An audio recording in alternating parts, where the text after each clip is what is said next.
Hey, we're live. Oh, you cannot drink out of that. Happy T.Hanks-giving. T.Hanks-giving. I probably should have completely prepared myself a little better before this. Come on. There are certain traditions for T.Hanks-giving that always have to be Observed. observed. Yeah. Mm-hmm. I don't know if this one always has to be observed, but I'm going to. I've got my peppermint shot glass. Mm-hmm. Have I done a T.Hanks-giving? I think so. 2 years Maybe ago. once. Oh, was it with the one with the role playing, like the really early Tom Hanks, the 1980 one? Yes. Yeah. Yes. That was fun. Yeah. Fuck, what was that? Mazes and Monsters. Mazes and Monsters. Yeah. Yep. That was the first year that we branded it as T.Hanks-giving. Yep. Okay. Yeah, because we had previously branded it other things. And in our ignorance, then it became Stanksgiving. there was an attempt to make it Danksgiving. That never worked for me. Nobody's heart was in it. No. Stoner movies every year? That's not bad.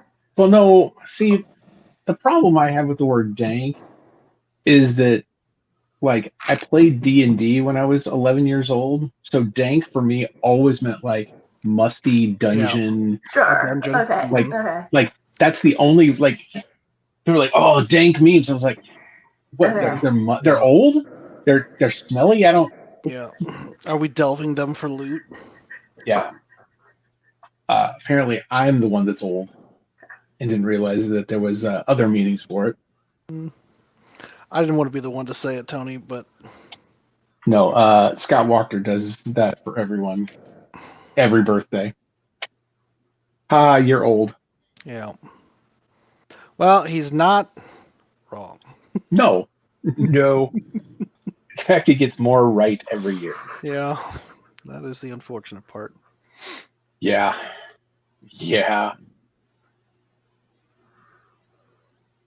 So, how is everyone's T.Hanks-giving looking so far this year? Mine's been wonderful.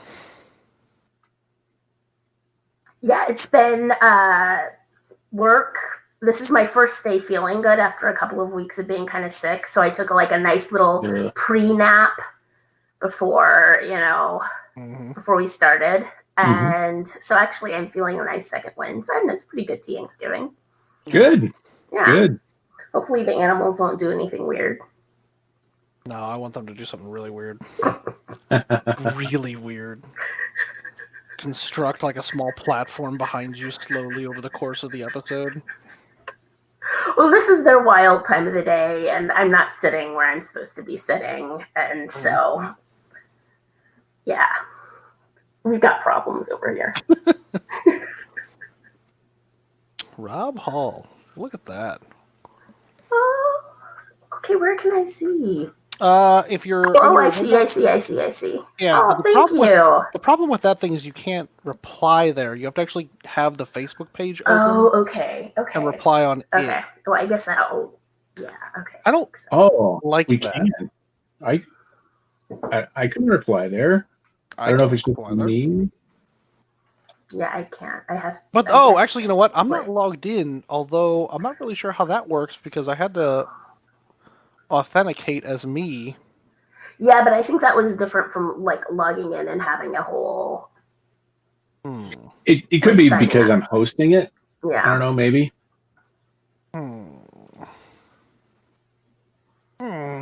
Wow. You know what the most egregious thing this plague has taken from me? I did not get to attend a gay wedding this year. Right? Yeah, congratulations, Rob. Yes. Yeah, congratulations, Rob. But also, I'm the real victim here. 250,000 Americans are dead.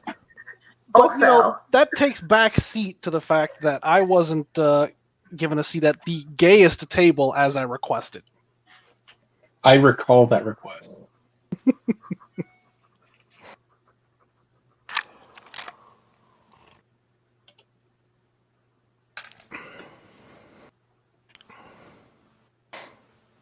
And Becca.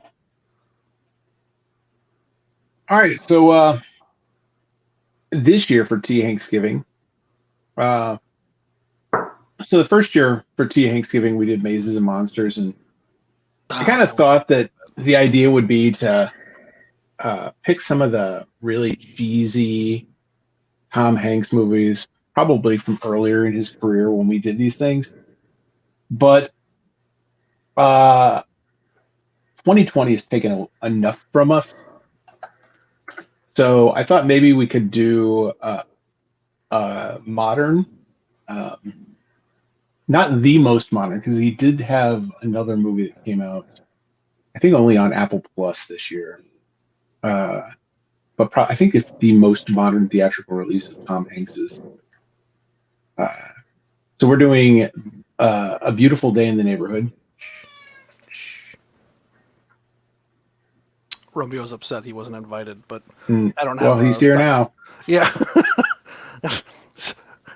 But we've come full circle, Tony. Now I have a Holden shouting from off mic.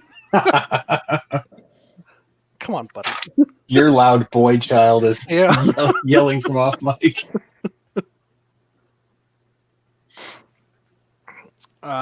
Yeah. So I just finished this movie not that long ago, like within the last hour. What's everybody's high level on this? I enjoyed it. It gave me a lot of feelings, but I'm not sure what it was doing or if it was successful. Yes. I don't think it was a good movie.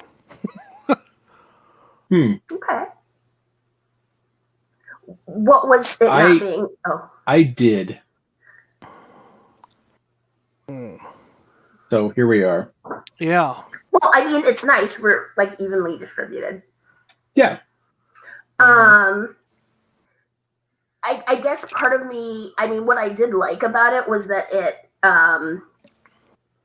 like has you thinking that this is going to be like that it's going to be a biopic, but it winds up being about the story of this relationship. And I'm not sure if if it completely, like, it's such a shitty question to sort of ask of Mr. Rogers. Are you really like this? Is this who you are? Mm-hmm. For real? But it's the question people ask, and the way they evade that question, I'm not sure if it was a sucker move or a really wise one. I don't know. I think it's a valid question because there are people who are very different. Like, so we've had a lot of issues in the past couple of years. We've had discussions on the podcast about it, where can you separate the art from the artist? And there are people who make incredible art who are incredibly terrible people. Mm-hmm. Turns out Mr. Rogers is just who he is. Maybe. Yeah, maybe. We didn't have the... Go ahead.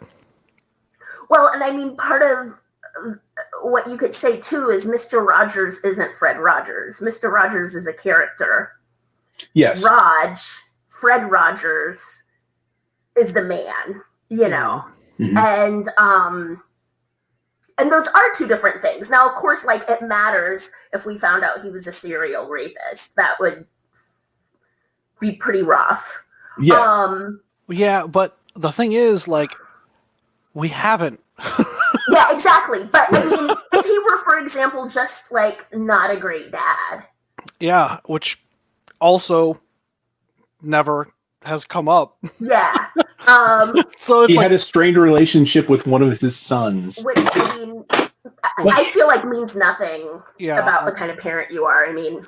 Yeah, his son didn't come out and say, "Yeah, my dad molested me." So his definition of a strained relationship and what our current definition of a strained relationship is probably don't mean the same thing. Right. Strained relationship doesn't appear to be a euphemism for anything else. Yeah. Which, I mean, and also it's understandable when your dad is Mr. Goddamn Rogers.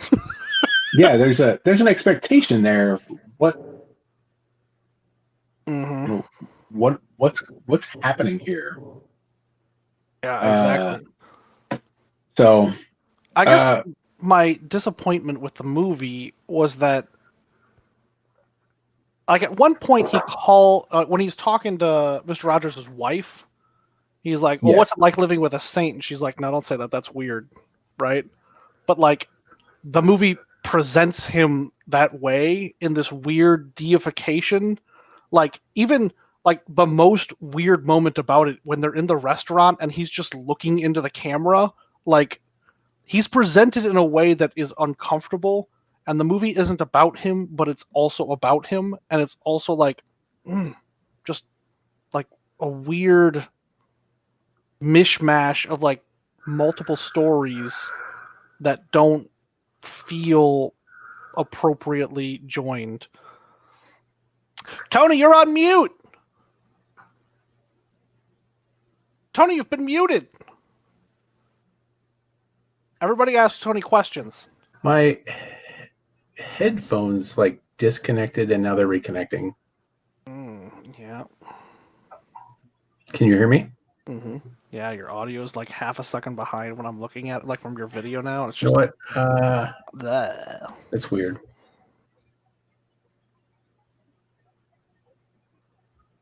Somebody say something because I can't tell if I'm connected. Oh, okay. Oh, sorry. Yeah, I no, was reading. we Carrie's. can hear you. Carrie says that is so fascinating. My ex always said she didn't like him because he seemed like a como. I don't know what that means. Is that supposed to be? Yeah, I think that's That's intriguing, knowing that, because I'm pretty sure I know which ex said that, and that ex dressed just like Mr. Rogers. So intriguing. But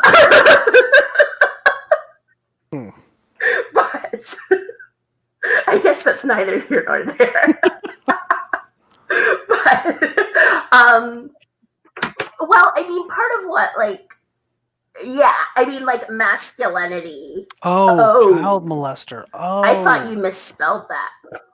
Okay, so I feel like that's a thing, because I have to say, so in watching the movie, I felt some things going off in me, some ding ding dings that didn't feel safe. Which is interesting because, like, Mr. Rogers has probably been, I don't want to say the safest man I've ever known, but, like, certainly personally know him. Right? We just spent half an hour together every day. I mean, he did look into your eyes when he talked a lot. Well, I mean, he feels that way when you're watching the show. I know. And so I went and then, like, watched a couple of episodes after. And there was less of that, but it was still ding, ding, ding.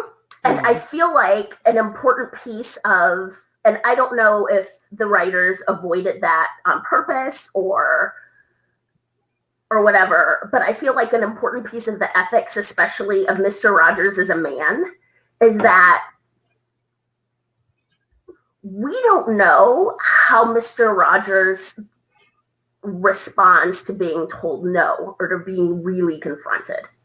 Because, like, there's all this, like, talk about how he was completely present, but he always set up the nature of the interaction. Like, it was always his structure. And are we talking real person or movie person? In both the film and in his shows. Okay. I'm talking Fred Rogers, which he never really steps out of Fred Rogers, except for maybe tiny moments in the movie. So I'm talking about Fred Rogers, the character. We never see him get, yes, how does he handle not being in a position of control? And so we never see how he responds to being told no. There's one moment where he's a little bit confronted, and that's like the big question around like ethics in general right now, but especially ethical masculinity is, can you be told no? And we don't know for this guy. Are you maligning Tom Hanks? Is that what I'm hearing? You think Tom Hanks isn't safe? No, I felt that way with both of them, like slightly less with the real Mr. Rogers, but like in both situations when I analyzed it, like I watched just 2 or 3 episodes. I was like, there's even, interestingly enough, I watched his like giving and thanking. He had a show on giving and thanking, and that was that. And the idea is how good it feels to give, and when someone receives what you want to give them, that it makes you feel good, and it's like a gift back to you. So the obvious like question is, what happens when that person doesn't want to receive what you want to give? Mm-hmm. And that never happens for Mr. Rogers. It happens once in the world of make-believe when there's this whole, I don't even know if it was problematic. There was a Spanish-speaking fortune cookie. Yeah. Sure. He was the fortune cookie man who gave out fortune cookies, and and someone wouldn't take his fortune cookies, and he was like really upset, and that had to get smoothed out. But we never see Mr. Rogers confronted in that way. He always manages the interaction he wants, which. Mm.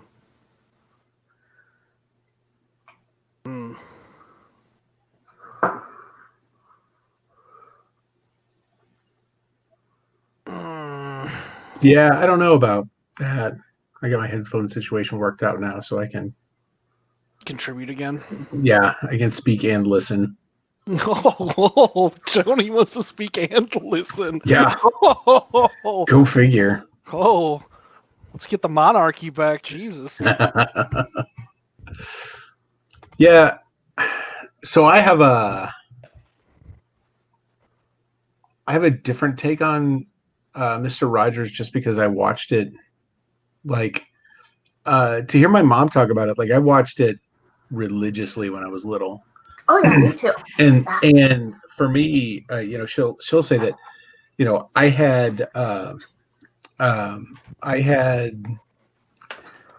I've never been diagnosed, but I'm pretty sure I've got ADHD. They always said I was hyperactive as a child.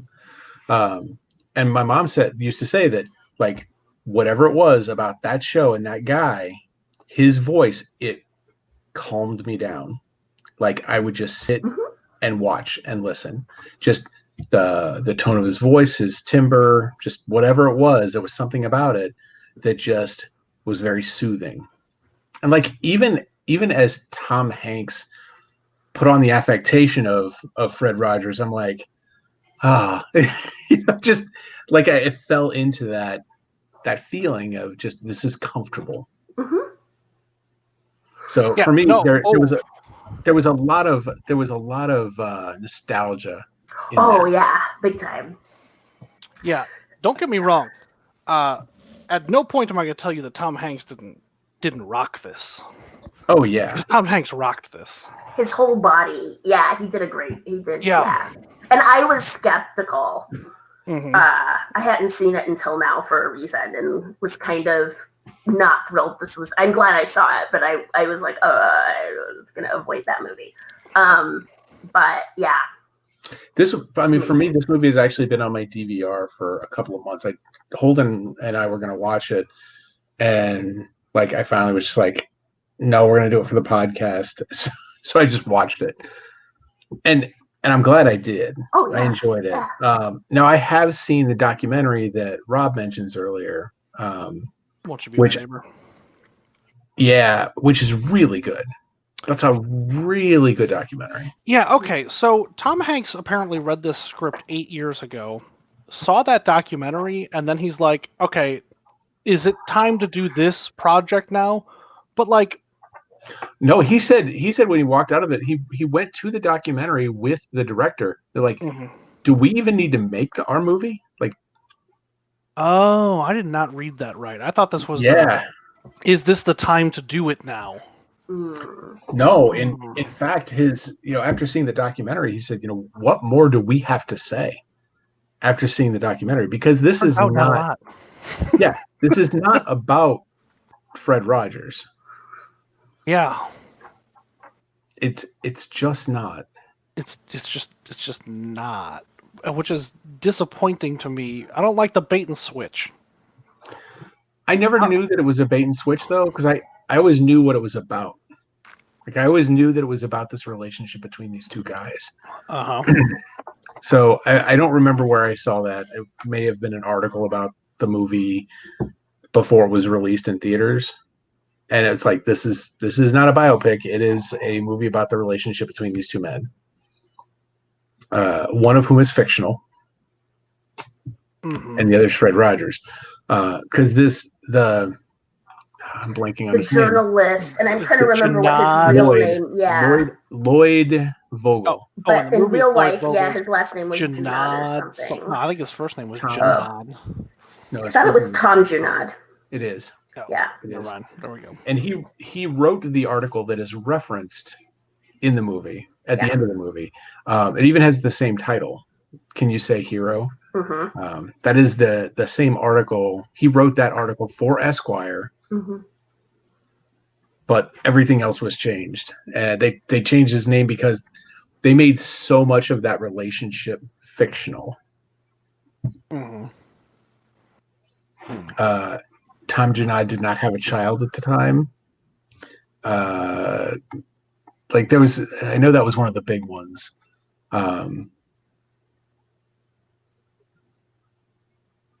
He didn't have a child at the time, but he said after his interview with him, that convinced him and his wife to actually adopt. So, and they adopted after that. Sure.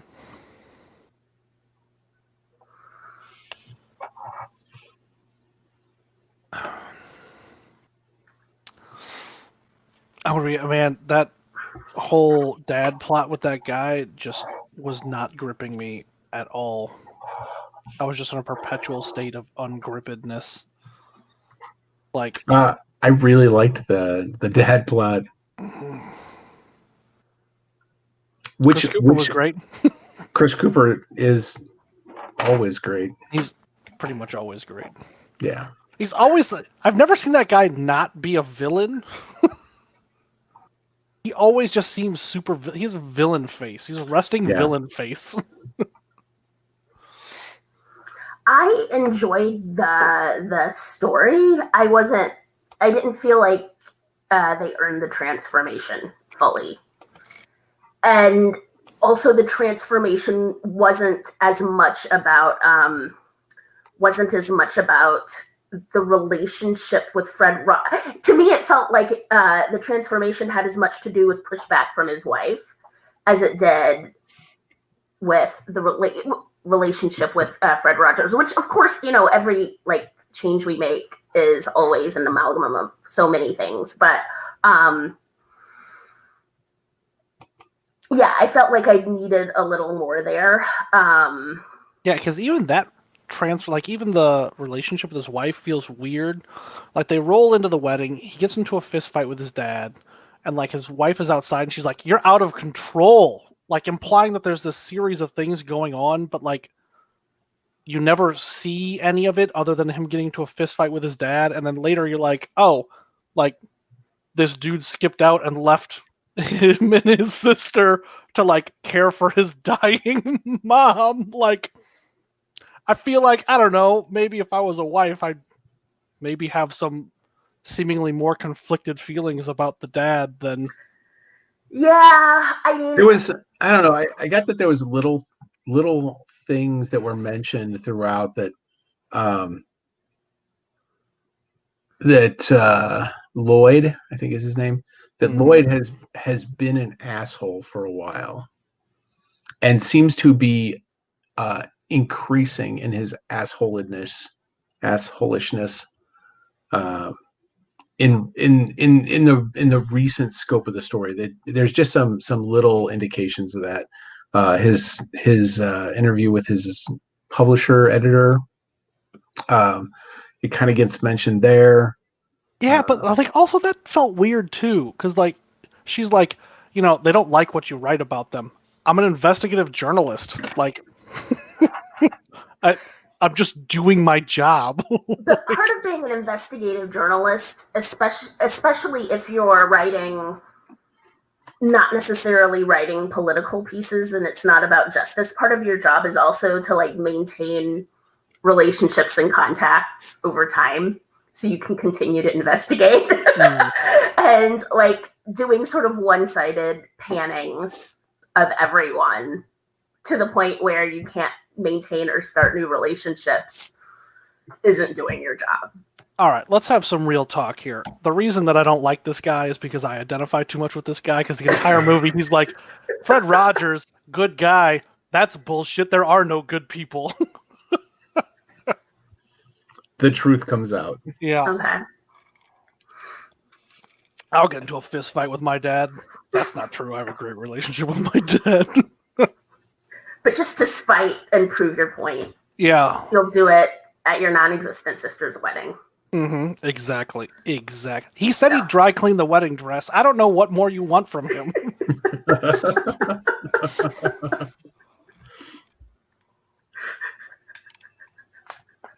What's stopping you, Lena? Said you want so bad to join us. Yeah. It can't be the drive. Yeah. That excuse is gone. Yeah, I drove all the way upstairs. Yeah.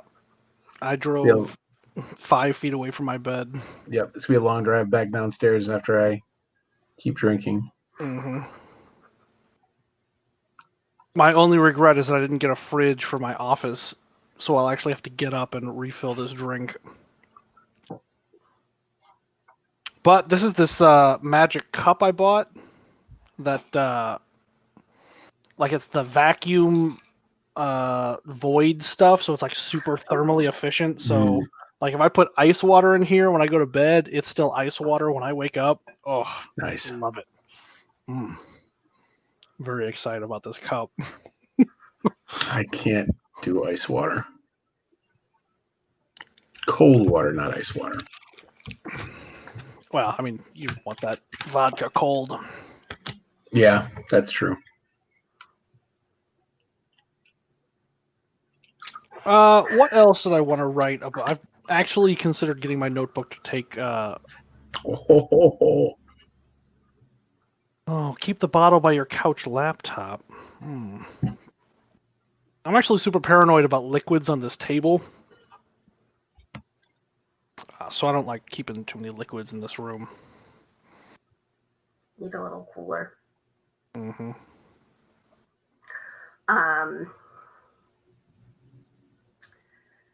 I mean, maybe part of the problem with having a transformative relationship with Fred Rogers is that he stays Fred Rogers, and the whole like well, but the thing is, the whole character of Fred Rogers, which is why it's so comforting, because I felt the exact same thing, Tony, as a kid, and even now sitting down, it was very mentally organizing to watch Mr. Rogers' Neighborhood, the original show. And I think it's because he's talked about this in his book. I mean, there's that sort of theory of with kids, you want to create a space where that is highly routine, but that also like exposes them to novelty and expansion. And so he does that perfectly within the structure of his show. But the kind of person you are with a very small child is by necessity not a whole person. Like, it's a transformative relationship only for a child, who's already like in such a high state of flux. That's not a transformative relationship with an adult. And I'm not sure that you can have that with a Fred Rogers. Well, there's also the expectation that you're going to treat people differently based on their age, and he doesn't do that. Yeah, he doesn't appear to, at least as the movie presents him. Yeah, that's my point, because he stays Fred Rogers. which is the father figure to very small children, to somebody under 7. And yeah, that's who Fred Rogers as a character is. And so that makes for a frustrating character to deal with in a movie. Yeah, which... Why? Why? Yeah, why?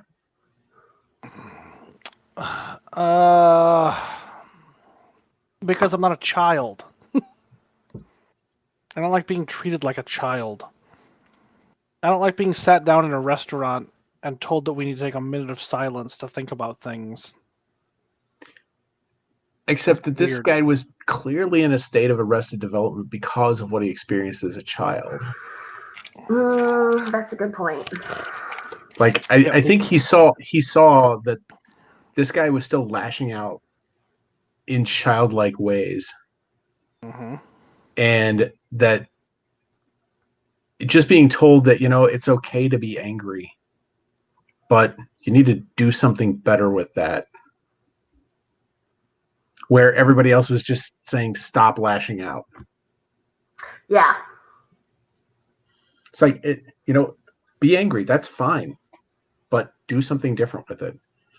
And like, I appreciated that we got to see Fred do that twice. And in ways that he described in that monologue where, it's like, well, how do you lash out? Swim really fast. Just get in the pool and swim really fast as hard as you can, or punch clay, or hit all the most bass notes on the piano. Tony, another thing I disliked about this movie is that Mr. Rogers swam in the nude, and they got that wrong. Yeah, I saw that. I did not know that. Yeah, that was part of the IMDb trivia. Inaccurate. I don't think I was ready for that. That's your dad, nude in the pool, swimming laps.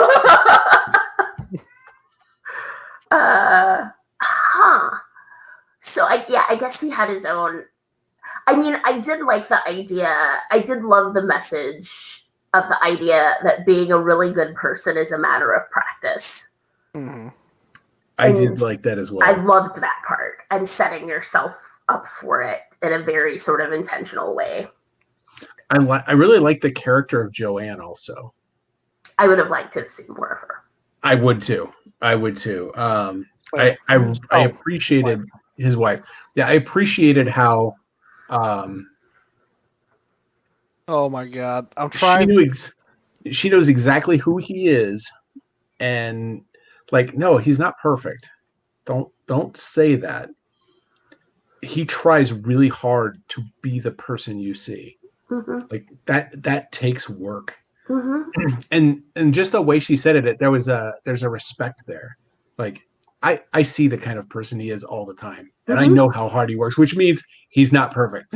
Yeah, and she knows. Yeah. If anybody knows, she knows. Yeah. Yeah, which I appreciate. I'm trying to. So you're using Yardstream to stream to 3 different platforms, but it combines all of those platforms in the comments. I know. And that's so I can only reply to the people on Facebook because that's the only thing I have open. So I actually have the ability, because I'm the streamer, I can reply to all, or I can reply to just one. It actually gives me the ability to do that.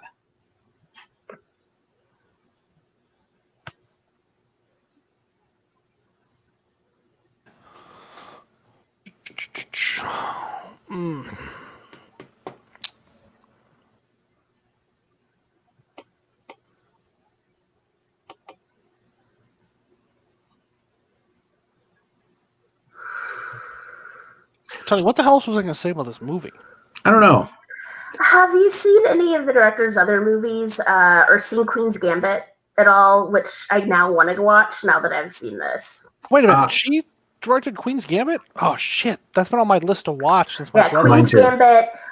Really fun-looking movie called Diary of a Teenage Girl, which I'm very curious how she's going to handle it And yeah, I'm trying to remember what else she's done. Something else with Melissa McCartney that looked really, really good. And yeah, but just the way, just looking at some of the stills from her movies, as well as the trailer from Queen's Gambit, and looking at this, I think her stuff's beautiful, which I love. Beautiful. I like beautiful film, regardless of how the plot is. So I have not seen, I'm looking, anything else that she's also an actress. Let's see. I'm looking at the wrong thing. Let me look her up again. Mariella. Yeah, I'm seeing it. For directing, she directed Diary of a Teenage Girl, one episode of the TV series Transparent, 2 episodes of the TV series Casual, Can You Ever Forgive Me? A Beautiful Day in the Neighborhood, and What the Constitution Means to Me. So I have not seen anything else that she has directed. I have seen Casual. Maybe I've seen Casual. I don't know what that is. It's a Hulu series about a guy who creates a dating app. No, I have not seen that. Okay. Queen's Gambit has been on my list since I saw the trailer for it, I think the week it came out. I just haven't made time to watch it yet. My brother is obsessed with chess, and he watched it immediately. So is it good for chess, or is it... My understanding is... But I mean, did your brother feel... Okay, go ahead. My understanding is that people who are chess people are really, they really appreciate the chess in it. Someone on my Facebook feed, which I'm blanking on exactly who it is, said that they were a chess instructor for a number of years, and the chess in it was really well done. God damn, I love chess. Yeah. And I've heard that it's very difficult to find chess sets right now because of the Queen's Gambit. Yeah. There's been a run on chess sets for this holiday season.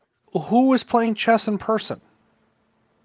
I don't know. All you need is one other person, so it's a great game for that in a way too. I mean, if for your family. Yeah, I went to I went to an arts and craft fair a year and a half, 2 years ago, and what they had a 64 square portrait style thing with all these ledges. Right, so it was vertical, and the thing was you hung it near one of your doors, and you'd play asynchronous chess with people in your family as you walked out the door. Right, you'd make your move on the board. Fun. Yeah, that was really nifty. I was gonna buy it for Tony, but it was $350, and I was like, cheap ass. Yeah, I was like, that's cool. Yeah, no, it was a really nifty idea, and it was an arts and crafts fair, so it was gorgeously carved and super, super gorgeous. So you can even have that. You can have it in teams for a bigger family, and that's pretty fun. I do love chess. I've got a nice glass chess set that I got years and years ago. Busted it out a few times. Yeah, I love chess. The Chess Club has some great sets at good prices. So that's something we could do. We could watch the Queen's Gambit. We could do an episode a week and play chess while we're discussing it. We do have the ability. I'm pretty sure Anna would like for you to finish Korra so we can discuss it. I need to finish rewatching Avatar. Well, you gotta cut down your busy nightlife. Yeah. Stop going to the club, Tony. So I've been playing Factorio until everybody goes to bed. And then Tony, I know. I know. Yeah, I know. And then I've dusted off Red Dead Redemption 2. I'm less excited about that. we got a new big TV, and like one of the things I did when I got the TV was like I needed something just to put on the big screen. Yeah. So I threw that up on there, and I was like, oh man, I forgot just how pretty this game is and how little I played it after I first got it. So I just kind of have dove back into it. I am enjoying it. Rob, what are you doing? Finish Korra. He's busy being a newlywed. Yeah, but he's newlywed. Ben spoiled it. Don't marry that guy. Well, too late. Divorce him. Korra's too good to spoil. Oh, now your opinion on spoilers has changed, I see. No, I've always felt exactly that way. That, like, really good stuff, like, spoiling's irrelevant because it's not about the one moment of how it ends.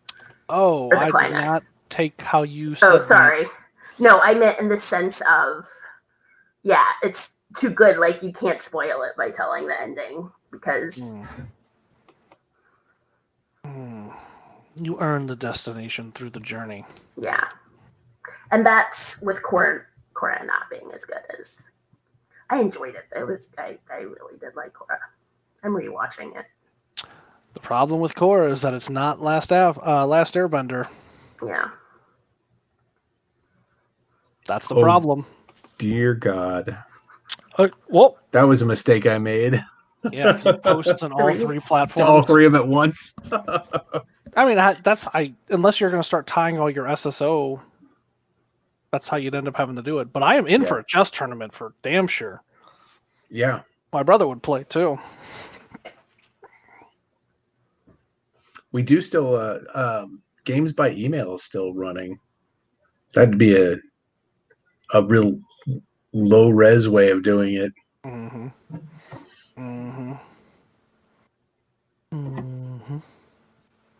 I still play Risk there.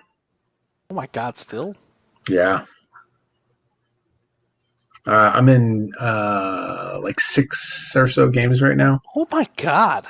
Yeah. Is this what you're doing so you can't finish Korra? Yeah. Too many Risk moves to make. Can't finish Korra. I don't like the perspective of this camera and the 1/3 of the screen thing because my entire shoulders take up the width of the box I'm in, so it looks like I have this obnoxiously tiny head. Like, well, so we can do this. Oh, Is that Octobox. better? I actually like that better. We get to see our environment more. Mm-hmm. I really like when people do that, so I can like read the books on their bookshelves and stuff, and like creep around on their whiteboards. There was a. I specifically erased my whiteboard for reason. These people gave the Salesforce developer keynotes from their offices, and I was perusing the chick's gaming book collection because she had a whole bunch of like second edition D&D books, and I was like, oh, nice. I know what those are. Whoa. Let's see what's in view on mine. I don't know. It's just barely on there. My favorite book might just barely be on screen on the top shelf there. But yeah, the problem is that you can't really zoom. No, you can't. It's not like Zoom, so I can't like creep around. Right. So here's the other thing: you just reach out and grab it. This is my favorite book, The Stone and the Flute. The Stone and the Flute, he says. Yeah. So Anna, porno I saw once. This might interest you. The author is German. I was wondering. I was looking at the name. Yeah. Hans Behmen, and he is no longer with us. But this is a translated book. I think there's only been about 3 of his books that have been translated into English. He's written more, and he's a mythology scholar. Really? Yeah. Oh, I need Yeah. to look him up. Yeah. Now more of his books can be found, in Just a German. minute. And there are I've tried to find this in audiobook form, and the only audiobooks available are in German. Okay. And my 2 years of high school German just aren't enough Yeah. to get through 1,000-page tome. Yeah. It does look like a long one. It is. It's very long, and it follows the idea that people don't really change, even when they do terrible things and are punished for them. They still don't tend to change. They don't always learn from their mistakes. That's interesting. What I love most about this book is it does one of the things that I really love in fiction, where Abby the Jackal, you thought that Backseat Producers are pod faded. No, we've just been on hiatus. This just happens to be a longer hiatus than we've done in the past. So it does this thing where it tells you stories, and you should learn things from the parables it tells, but this guy just never learns. Like, he just continually never learns from the parables he's told. So it's the main character's name is Listener. His father was a Viking, this Viking chieftain named the Great Roarer. And everything he did was loud and boisterous. And when he was born, the child didn't cry out the way the Great Roarer's child should cry out. And either was mom or dad said it's like he's listening. Yeah. And so his name was Listener. And it's this story of Listener going out and trying to discover himself. And he meets all these different people, and everybody he meets in these different villages and stuff, they tell him this story that's typical of their village, like a parable. And if he would just listen to them, the next step he could have learned from, and he just doesn't. He just doesn't pay attention, which I find really fascinating. Yeah, I find it fascinating because it's this story of this young man who's just fumbling through life, and I think a lot of it had to do with when I read it, because I read it as a late teen. So it was just yeah, man, I can totally relate to everything this guy is going through. That's totally fascinating. Too, when you think about it in terms of, because I'm trying to see when. Was it what, 80? Oh yeah, it was in 83 that it was originally written. It was originally written in 83. I'm trying to. I didn't get it. And I had to get this copy later. I got this copy on eBay because my original copy of it was in softback, and I wanted a hardback copy of it, and that's what this one is. He fought in World War II. Yeah. So yeah, I bet he did have a lot of thoughts about people not changing and not learning lessons. That's really interesting. I would read that. That sounds good. One of my favorite parts of it is he attends this wedding ceremony, and part of the wedding ceremony is the bride and the groom are standing there, and the groom's father and the bride's mother are there, and the couple each then kind of turn to the spouse's parent and acknowledge them and show their love for them, because they acknowledge that odds are this is how you're going to look when you're 20, 30 years older. So can you appreciate how this person looks as an older person? It was just something that really struck me. It's man, that's really there's something beautiful in that. I really liked it. And this guy, he makes some huge, terrible mistakes. At one point, he spends a year as a stone statue, with full awareness the whole time. But that's him listening. Yeah. And he's forced to. Birds come and shit on him. But he's completely aware of everything that's going on around him. Abby the Jackal on Twitch is asking, have any of us read the Prince of Nothing series by R. Scott Baker? I have not. Not this guy. No, I don't think any of us are familiar with that one.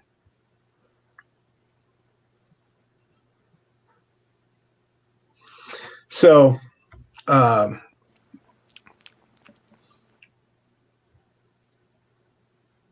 I really liked the movie, though. I appreciated the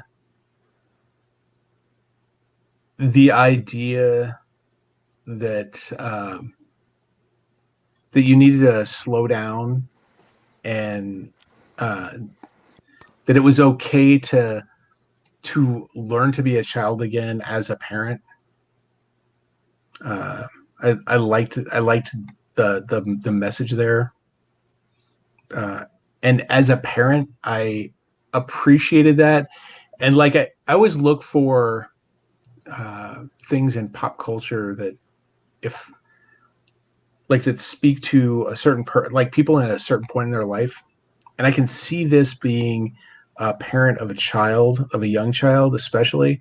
Like I could point to this movie and say, Sam, I think you might get benefit out of this. You've got a young child. I think there's something there to, not that you need to learn how to be that way, but I think there are lessons there that you could learn from. Kind of like how for everyone's 30th birthday they get a copy of Logan's Run. I've watched it. The movie version, not the book. The book you get it when you're 18. I should have gotten that for Holden. You should have gotten that for Holden. You know, there's still time.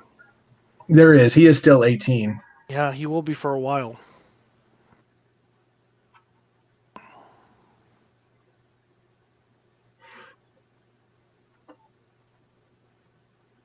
Logan's Run is a weird movie. I still enjoy it. I'm not saying, I didn't say it was a bad movie. I just said it was weird. Oh, it is weird. The weird is kind of part of the charm. Yeah. I remember the first time I saw it, it was one of those late evening movies on a basic, not basic cable, because it wasn't even cable at the time. It was on the non-network, like syndicated TV movie things on like a Saturday evening. And I think we were like at somebody's house, like we were on vacation, and like when we were vacationing when I was growing up, our vacations were like 99% going to a relative's house and spending the night. Like, because in the military, family didn't live in town. You know, you had to go somewhere to visit family. So we'd go and spend a weekend. So I'm pretty sure it was something like that. I'm watching this movie. It's like, this is some weird shit. And like leaving the room and coming back in. Like if you miss a few minutes of that movie, there's some really bizarre stuff that happens. Like I vividly remember the first time I saw that scene where he goes in to get his face redone and the laser beams and everything. That was. And then you come back and there's full 70s Bush just for no reason whatsoever. Just like completely out of place in the rest of the movie. Well, this was on syndicated TV, so that wasn't there. That was edited out. Yeah. Disappointing.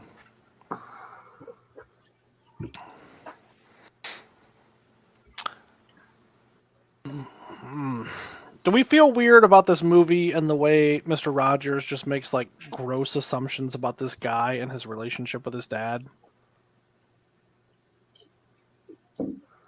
How did he make gross assumptions about him? He kept probing in a way that was like, oh yeah, you shouldn't be in a fight with your dad, but like maybe he should have been in a fight with his dad. So there were certain, I meant to ask about this. I'm glad you brought this up. There were certain points, and I think that was one of them, where I was wondering if we went into Lloyd's imagination. Like, he didn't really say that. I only.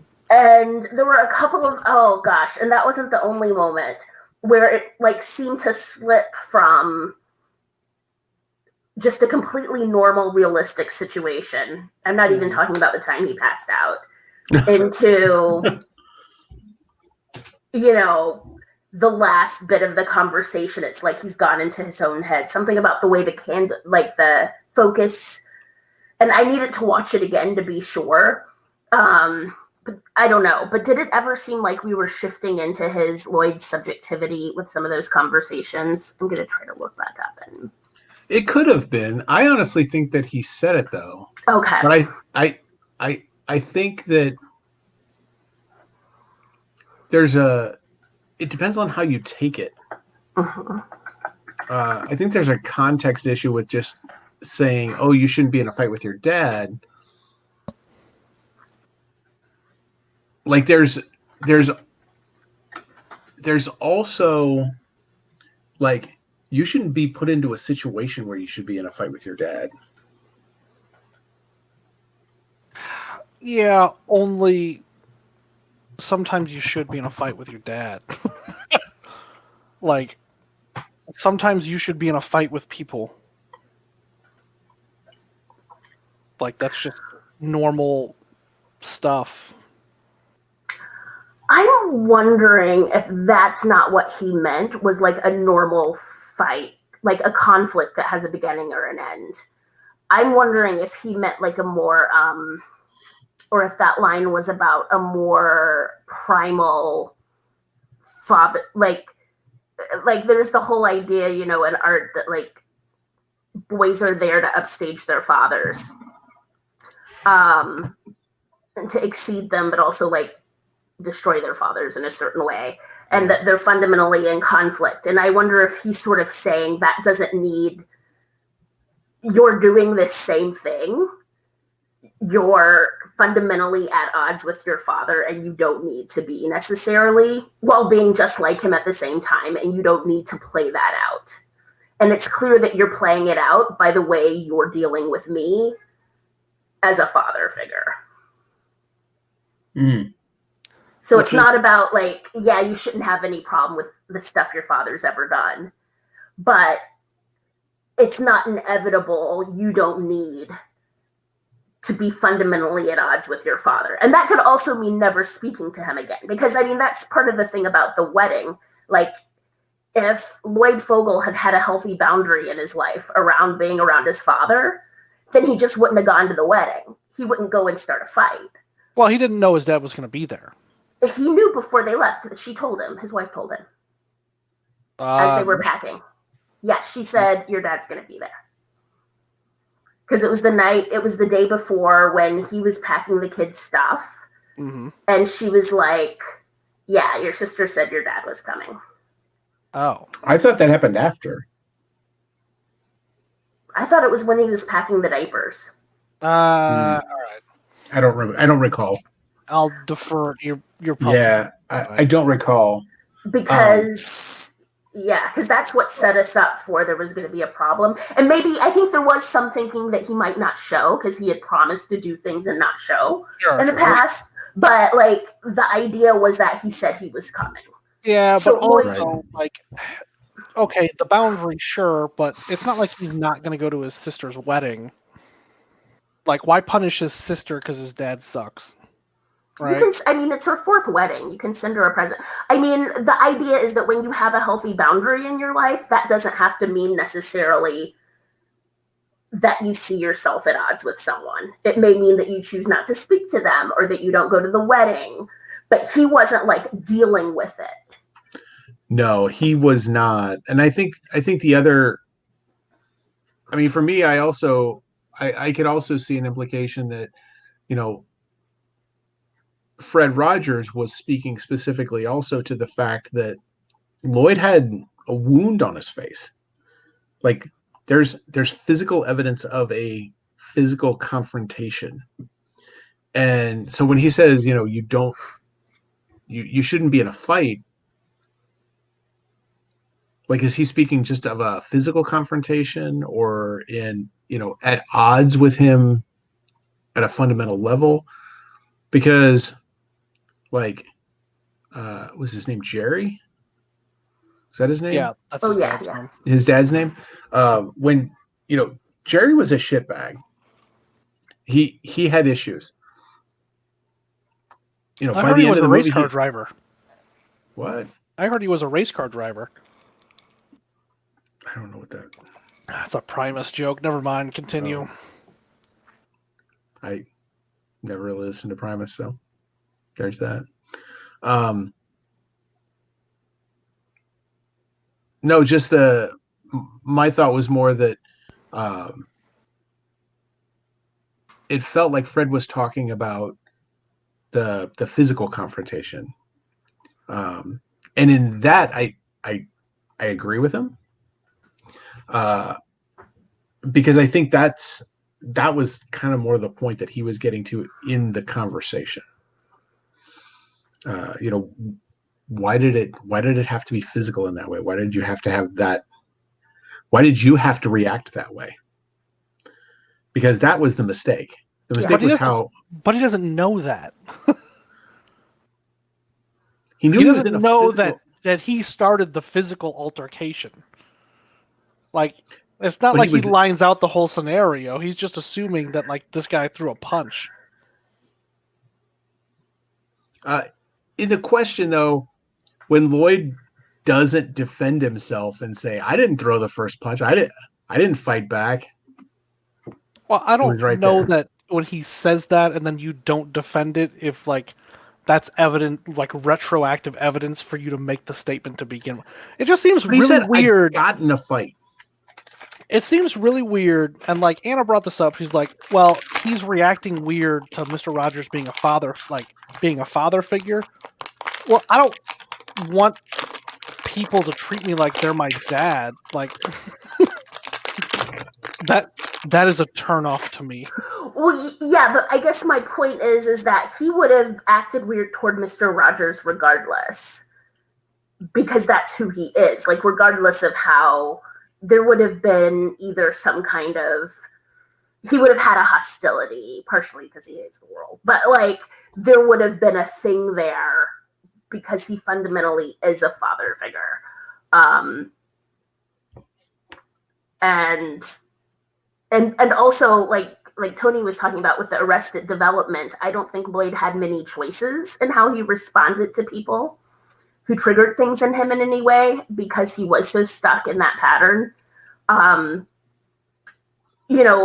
That's how he was going to respond to an older man, was with the hostility he had toward his father, because he just was not living in a place of choice.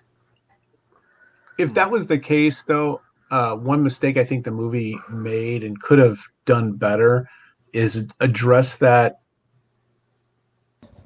There could have been something there addressing it with the editor, like, and how he reacts to people he interviews. They did mention at one point that Fred read all the articles they could find, so he has a sense of this guy's personality. It feels like just a little more dialogue in one of those conversations could have fleshed that out a little bit, and given us a sense of, yeah, you have problems with a certain type of person, and Fred reads people well, or seems to, and so he sees you, and sees. They're really vague about, Fred likes kind of people like you, and it's really vague what's going on there. Even the broken people line it's a little bit too easy. Yeah.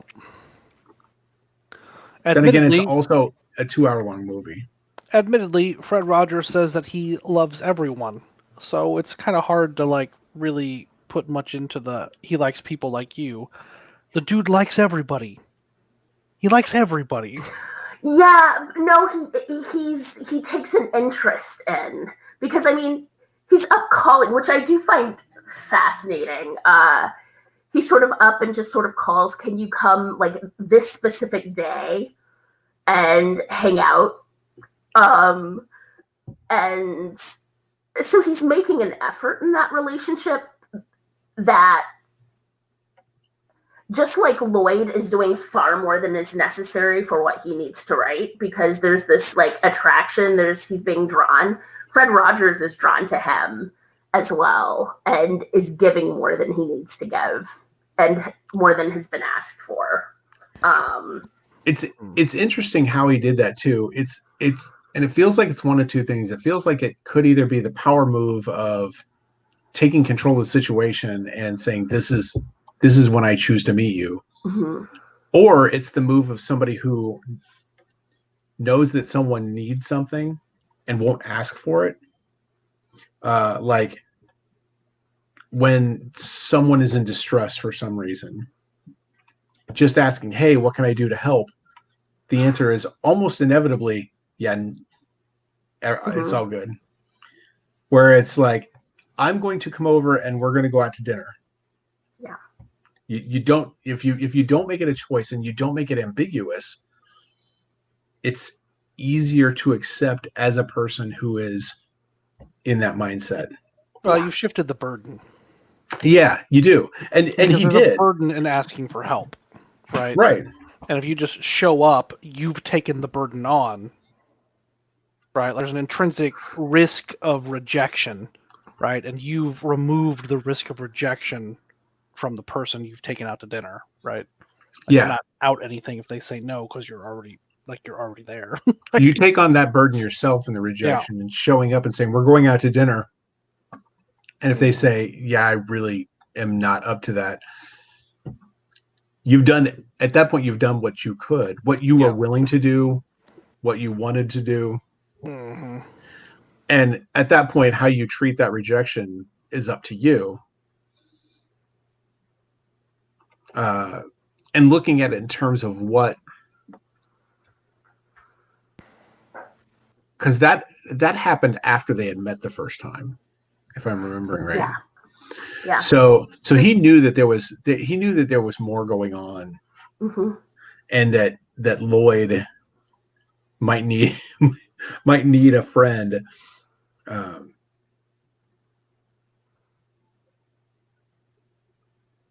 that was all right.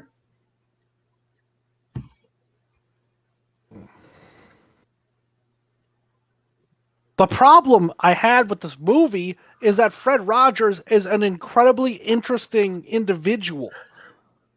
And they explored none of what made him interesting.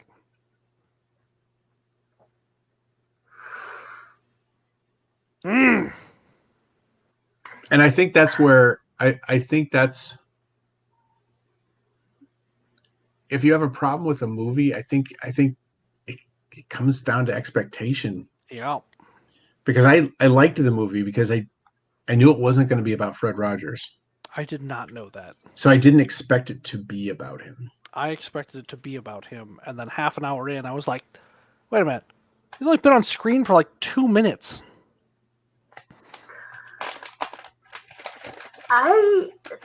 So yeah, Mr. Rogers is interesting, but is he movie interesting? Yeah, he's because really what's like exciting or what's inspiring about his life or interesting about it are there, because I kind of feel like he's memoir interesting and biography interesting, but in terms of like, are there high stakes, intense, and that's part of also what a good ordinary life is not necessarily there being these like giant high stakes moments. It's that everyday cultivation. And but there are really interesting. So he started broadcasting Mr. Rogers' Neighborhood in 1967.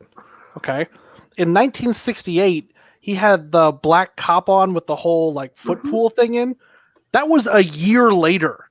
He had zero established, like, he didn't have weight to throw around to, like, break down cultural, like, racial barriers at the time. He wasn't resting on these laurels of, like, this huge accomplishment. Like, that shit is really interesting because he just did it. But I don't know that was necessarily something he had to fight for. Because I'm not saying it wasn't powerful, but in terms of like a behind the scenes movie of it. Mm-hmm. But also, the dude, his education was in media broadcasting. Yeah. But for 30 years, he did like some pretty intense work in child education. Mm-hmm. That is not what he was trained to do. There's just like a lot of really interesting shit going on there. Like, he fought the FCC for the funding. Like, it's just like, so many interesting things that could be dramatized in a way that, like... And I think that's where and I think that's why Tom Hanks even said, after watching the documentary, do we need to make this movie? Do we need to make this movie? And I think the answer is yes, because the documentary did all those things that you're looking for. But Tony, I hate documentaries. They talk down to me. What I want a Fred Rogers movie, only it's about those things, but told in the style of an intense 90s action movie. You get Bruce Willis on there. He's Fred Rogers. You make the tower... Can we get Rene Russo as Joanne? I am fine with that. All right. Yeah.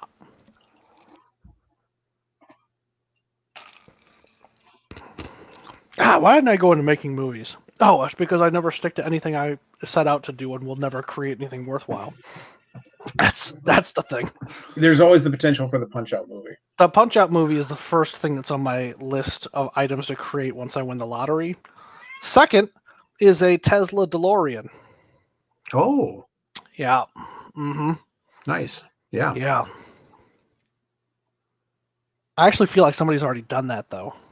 I feel like I've seen footage of that somewhere. That wouldn't be a surprise. But I'd still also do it. Hey, can you please be quiet? I'm busy. Hey, are you feeling insecure? What's going on?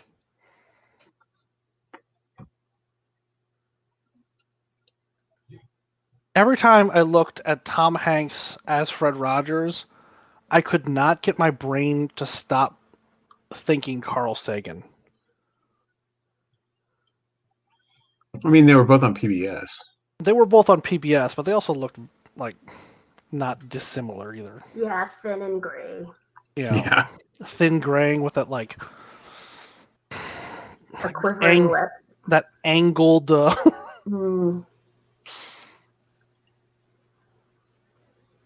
Yeah. See, Lena knows the deal. No explosions, no gun-toning dinosaurs. Ultimately, ooh, Kung Fury. Kung Fury. The Mr. Rogers story. Mr. Rogers time travels to fight Hitler. Mm-hmm. Mm-hmm. Or to talk Hitler down. Yeah, there it is. And then when it doesn't work, then he has to fight him. He's like that trope too. He's like such a good fighter, but he never fights because he's an intense pacifist. Yep. I'm violently pacifist. Yeah. I will beat the peace into you. Yeah. Yeah.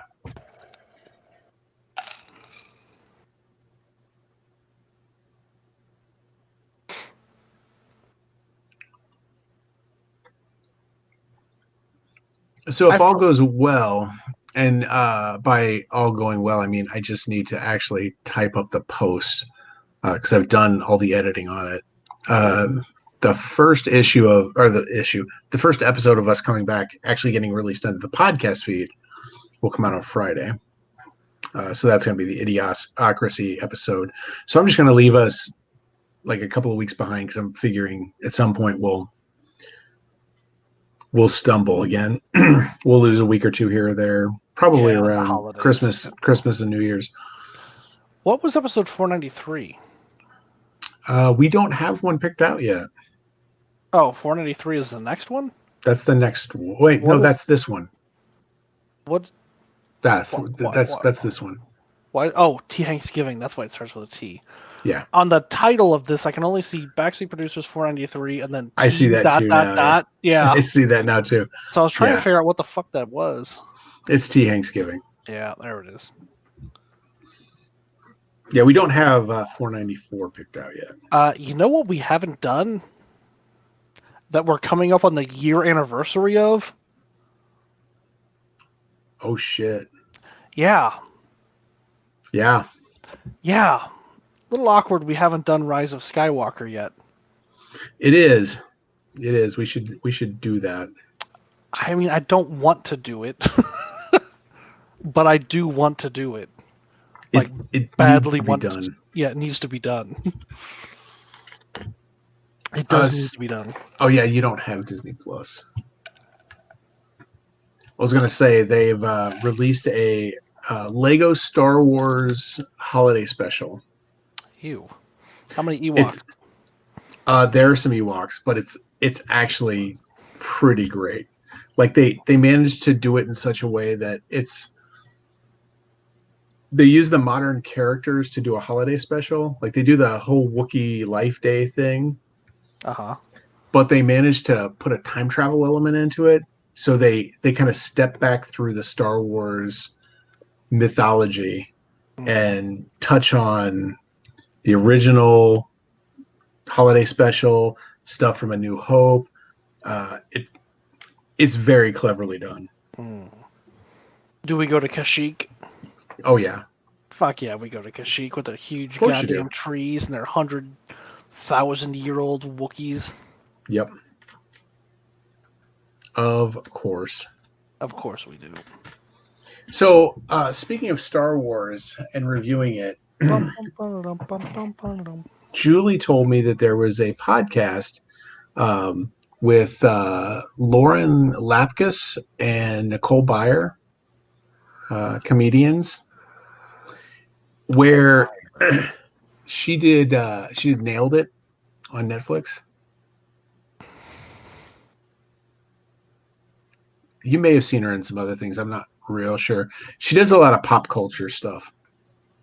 Regardless, they're doing a podcast called the Newcomers Podcast. Mm-hmm. And the conceit of it is neither of them have ever seen any Star Wars anything before. Oh, really? And they're going to watch it and talk about it. And apparently this started... It's Trudy Judy. Yeah. It's Doug Judy's sister on Brooklyn Nine-Nine. Yes, that's right. I forgot that she had done that. Yep. Yep. Have you ever seen the movie The Wrong Missy on Netflix? Negative.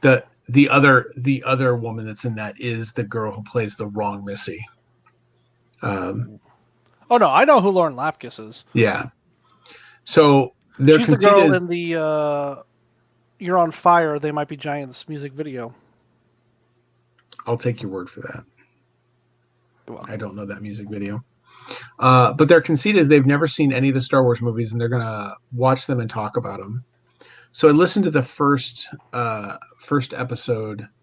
I take that back. I listened to 5 minutes of the first episode and turned it off and deleted the feed from my podcatcher. I don't mind if somebody reviews something that they watch and they give it a legitimate review. mm-hmm. But it was clear, like I listened to 5 minutes of audio, and by listen to it, I skipped through the one commercial they had because this was on Stitcher. Mm-hmm. This is one of those Stitcher podcasts, so like they feel the need to put a commercial right at the beginning of it. Sure. So I skipped through that. So I probably only listened to about 3.5 minutes of this podcast, and it was clear to me from that 3.5 minutes that they watched the first movie.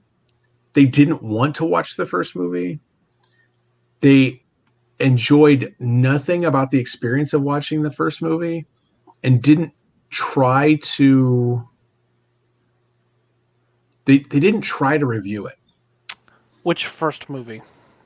Episode 4. That's tough. It's tough, but then I read some other reviews of the podcast, and I got the same sense that I get the sense from people who listened to the whole thing that I was right. Like, they've done all the Star Wars movies, including The Mandalorian, including the holiday special, including like Solo and Rogue One. Like, they've done all of them. And the thing that I saw in the reviews was, yeah, I don't like those movies either, so I love your podcast. Yeah. Well, no, so here's the thing though. Like And I can don't have see a not problem liking if you them. But I don't have a problem if you don't like them, but why are you on purpose watching this just to rip on something that you clearly have zero interest in?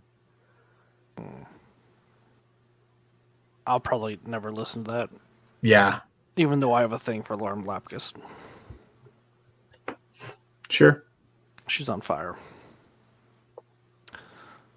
It's also interesting to go into it with that, like, I guess with that attitude, because, you know, like, Star Wars is cinematically iconic. Like, it's on the lists.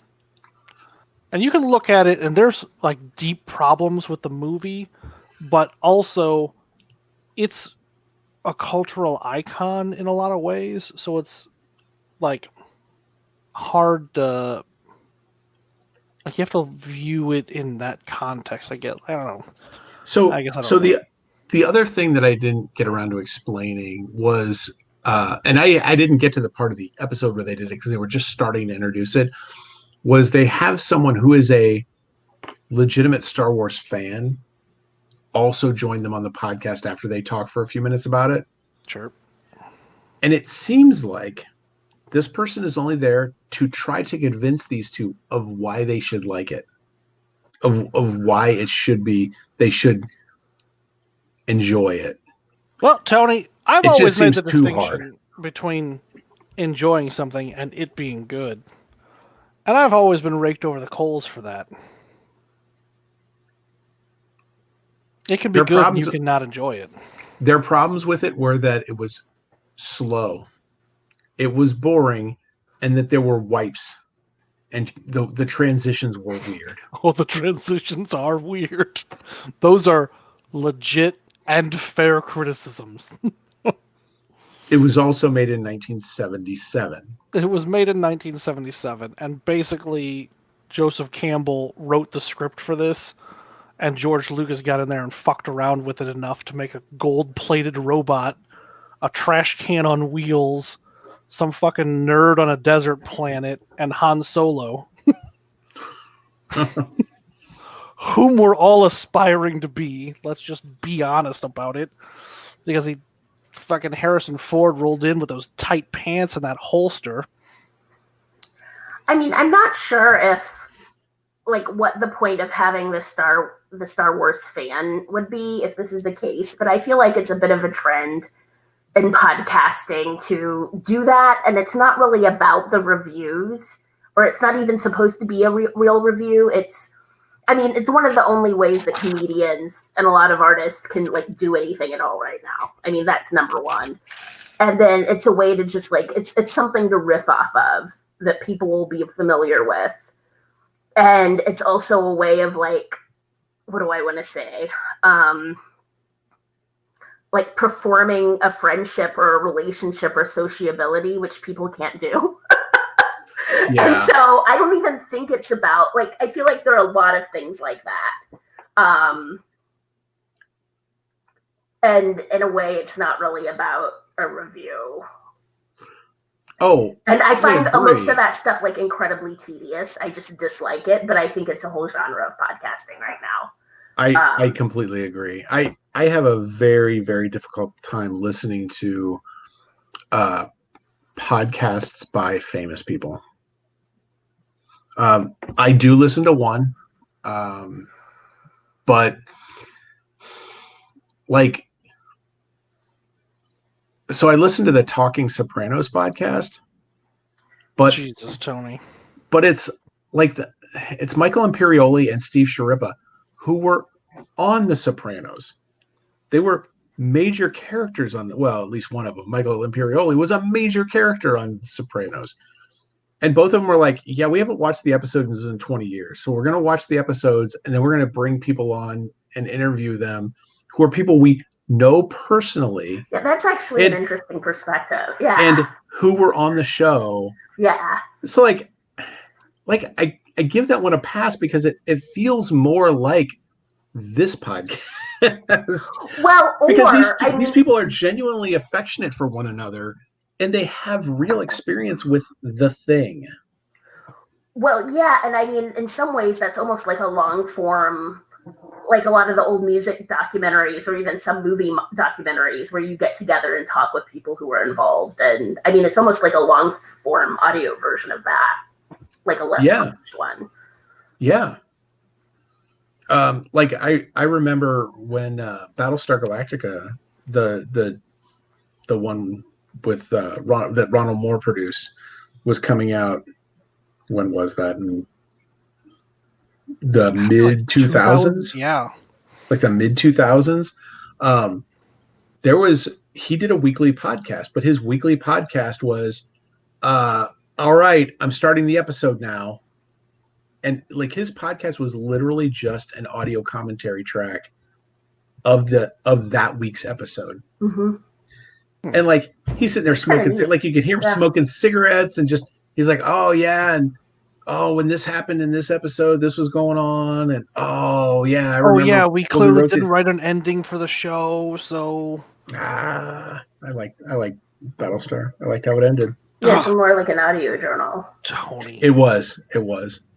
I'm trying to think he was doing it as he released them every week, and he would release them like the episodes would come out on Friday night. He would release those on Monday, so it gave you time to watch the episode, and then you could, if you wanted to, you could actually watch the episode and listen along. I always listened at work, so so it gave me an opportunity to mentally replay the episode because he talked about what's going on in the scenes and such. Yeah, I was looking at I listen to a lot of podcasts, but I don't think any of them are by people who are famous inside of podcasting. Yeah. Or outside of podcasting. Right. Except maybe, I do follow Brene Brown's, but she also kind of talks for it, so yeah. And she's mostly doing interviews. You see Thelonious back there? He can sense that I'm on here, and he's just... Well, no, because you see him back there, but then what he's upset about is this to the side. And this is normally the time of day when I'm sitting on the couch between them, and like I'm more equitable in my interactions, but I spent all day in here with Fuzzball, and then I'm like spending more time in here with Fuzzball. It's complicated. I think we're going to have a serious problem with Panda when we go back to work. If Julie ever goes back to work, like in person, because there's like legitimate talk about that never happening again. Yeah, he's just a mess about it. Like if I leave this room, Romeo has to come with me now. Like, they're going to have separation anxiety in a weird way when I start leaving the house regularly again. Yeah. Anytime Aaron puts on shoes, Panda thinks he's going for a walk. She has no other reason to put shoes on. Like, what else is she doing? Yeah. Because both the kids are doing 100% remote learning.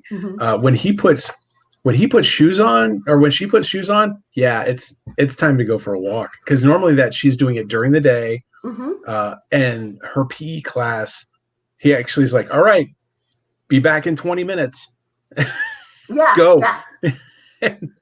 And she does. Like, I know there's probably some kids that just walk off camera and go and play video games. Erin's like, she puts her shoes on and she takes off. So that's great. But yeah, his routines are just, he's getting even more locked into his routines now. Like, he gets super excited when Julie goes and sits on the recliner, because then it's mommy panda recliner snuggle time. Mhm. She sits in the recliner, she puts those feet up, and he is immediately in her lap, spread out across her lap, and he like passes out, like unconscious. As it should it's be. rough. Yep. Oh, Tony, in the chat room, Margaret Plantagenet, that's a good friend of mine, Tony Coral. Mhm. Yeah, it's complicated. Yeah, it's It's going to be really weird for him too. Like, if we go back to work and when Holden goes to school, that's just gonna rock his world hard. Because Holden is also the one that they can get away with playing rough with him. Like, if I get down on the floor and try to play rough the way Holden does, he thinks he's getting in trouble. Like, he thinks there's why are you doing this to me? Why are you smacking me around? I'm not. I'm playing with him exactly the same way Holden does. But for them, it's just playtime. Yeah. Oh yeah. They are litter mates as far as he's concerned. They're oh, and like from the time we got him home, I mean, at that point, Erin was clearly much younger and much smaller. She was the baby of the house. Yeah. And she could get away with murder. Like, if he was playing with a toy and we wanted to get it out of his mouth, she could literally reach in, grab him by the muzzle, reach into his mouth, pull it out, and he just open his mouth and let it happen.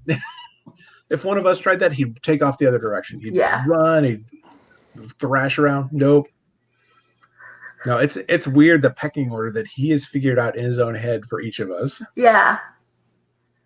Well, I mean, they sit and they watch and they see the interactions, and I mean, that's their entire job, to figure out how the pact is and where they fit in it. And yeah, if I ever leave the house for more than an hour or two, I come home to like just cold stares. Oh. And so.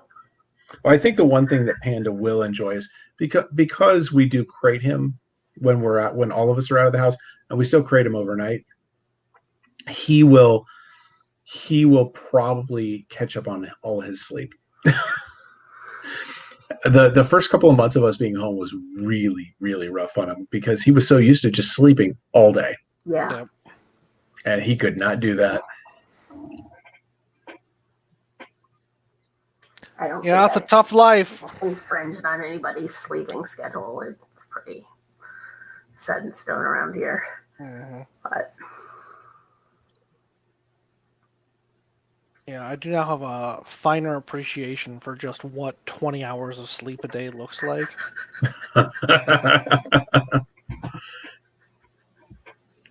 That's just never going to be my life, but you can try. Yeah, I've seen it now. It also makes me really wonder why he has to get up at 6 o'clock in the morning when I'm sleeping. Like, seriously? Dude. Well, I mean, think about it. He's busy. He has a 20-hour sleep schedule. So I just don't know why they don't overlap. He's got to wake up when... You got to take that waking time when it comes. Yeah. Yeah, well, I mean, but it feels like the odds are against me that they wouldn't overlap. You need to plan your day better, clearly. God, what a butthole. God, he's such a butthole. Have a great Thanksgiving, Tony. Tell Mark I said hi. Yeah, you tell Mark we said hi.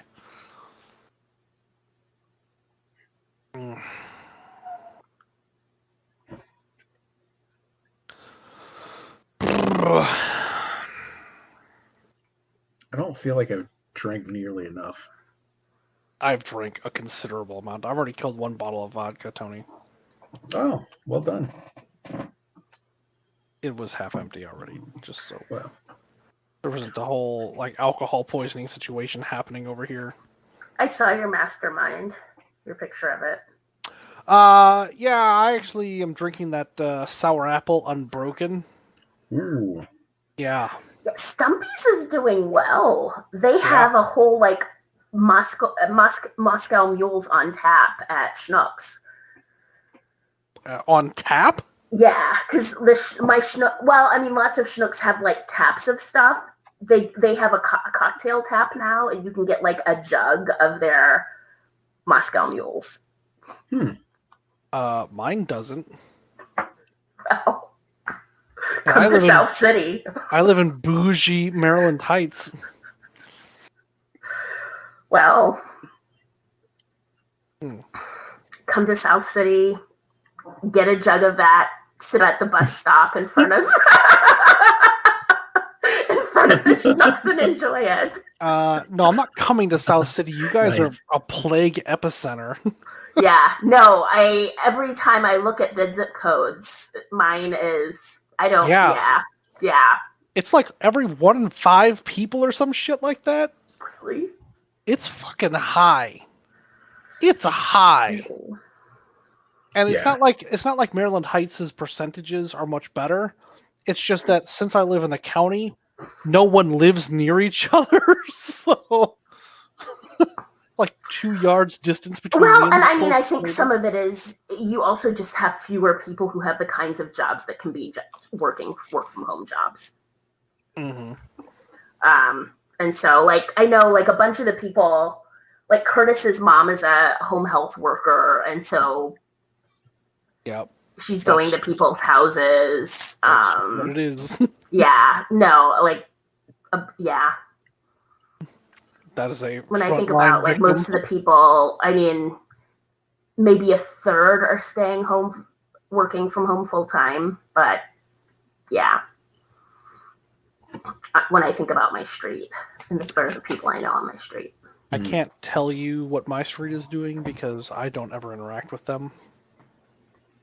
Same. Actually, that's not true. Maybe that's why we have Corona. Yeah. The guy next to me is a plumber. He's out all the time. The guy across from me is retired. The people next to me, I believe he's a nurse. So. Oh yeah, the other side. Yeah. Yeah, all I know is the last time I laid eyes on the building that I work in was what was that? September? May? No, August or September? I didn't go in. I drove past it because we were doing something else, and I just drove past the building. I haven't actually been inside of the building that I work in since March. Yeah. I went in August after hours because they have a printer and a scanner, and I was buying a house. Yeah. I have a printer and a scanner here, so there's that. Oh, $1 million Tony Mast. Yeah, I bought a really cheap laser printer a couple of years ago that I just wanted a cheap laser printer and just also happened to be a scanner copier. So it's turned out it was a really great to have during this when the kids need to print stuff off. Yeah. Because a lot of Holden's tests and quizzes, he can do some of them. Most of the work can be done online, but he's got like his honors algebra 2 stuff. She wants him to be able to show work. It's really hard to show work online, so it's just time consuming. Like even just putting the answers in online can be a little time consuming, but like this, he just writes it out longhand, takes a picture, and shoots it to her, and that gets the job done. I'm all about that taking a picture life. Yeah, that whole Missouri thing is crazy. What Missouri? What you guys what the entire state is doing, not fighting Not doing. the virus. Oh yeah, no, we just surrendered like immediately. Yeah. There's Take just it, Corona. nothing we'll ever be able to do, so we might as well never try. I don't feel like that is the appropriate response. Right. So here, Illinois has, like, our governor is doing a really good job of, like, trying to put things in place, but in the very red area of this county, the city that I live in, people are just terrible. Like, they don't believe that it's a thing. They believe that, like, they're on this nonsense kick of the governor just wants to tax the shit out of us, but he wants small businesses to fail.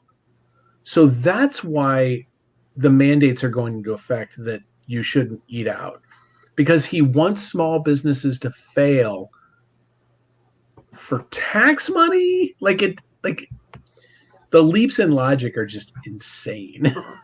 Yeah. And then there's all the creative things that they call him. Prickster is the one that, because it's Pritzker. Yeah.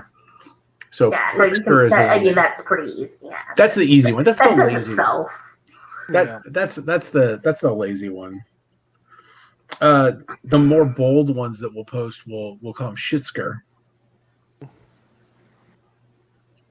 because it's okay to use the potty words, I guess, for some of them. Yeah, it's that rough. feels lazy. It is. It's all very lazy.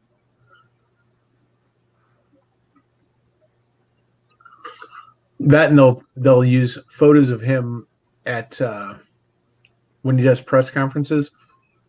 Which, like, if you watch the press conference, he wears the mask, then he takes it off to talk into a microphone with no one around him. Then he puts it back on. It's like, oh, see, he's not wearing a mask. He can get away with it. He's doing things that we can't. It's all very strange. This isn't a moral thing. It's like, Yeah. It's just so. This country is just very this country. Man, I just really hope this one of these vaccines comes through and does what it's supposed to. I think it will, but there are some severe problems with the way it's being handled too. Like the Moderna one or the Pfizer one. One of them is like they're telling their double-blind test people like soon, which seems like a problem. But whatever.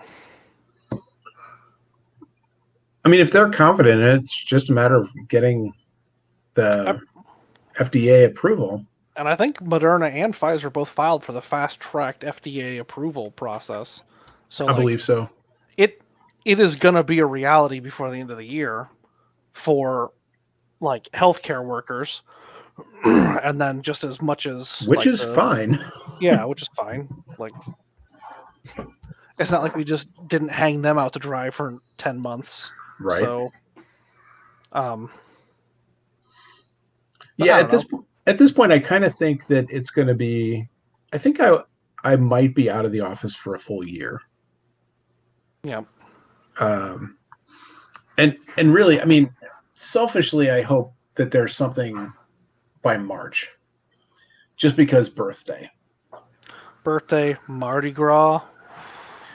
Well, for Julie and I, this is a big birthday for us. So this is our 50th. oh wow. Yeah. I missed my 49th birthday because of this. Oh, Tony, but you're perfect square this year. I know. And that's a good year too. Yeah. So, dude. So, like, I'm really hoping next year comes through. I mean, we missed my parents' 50th anniversary. We're probably going to miss our birthdays. I think it'll be close. What I'm really hoping for is May, though, because I really hope Holden can have a graduation and a at least a graduation party. You know, so much else of the year is just completely gone. Yeah. And if not that, at least that he can go to school. Like that, Yeah. we can take him to school and not. And he can stay. And he can stay, and we won't have that as a concern. There's plenty of other things to be concerned about that we don't need that one extra one also. Yeah. Yeah. Oh, Tony, I would have so many orgies. Oh my god. Just dream of the days when STIs are the thing you had to worry about catching. You'll be there again. I know.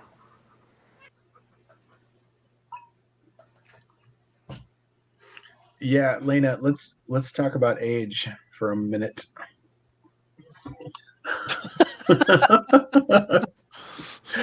Old people fight.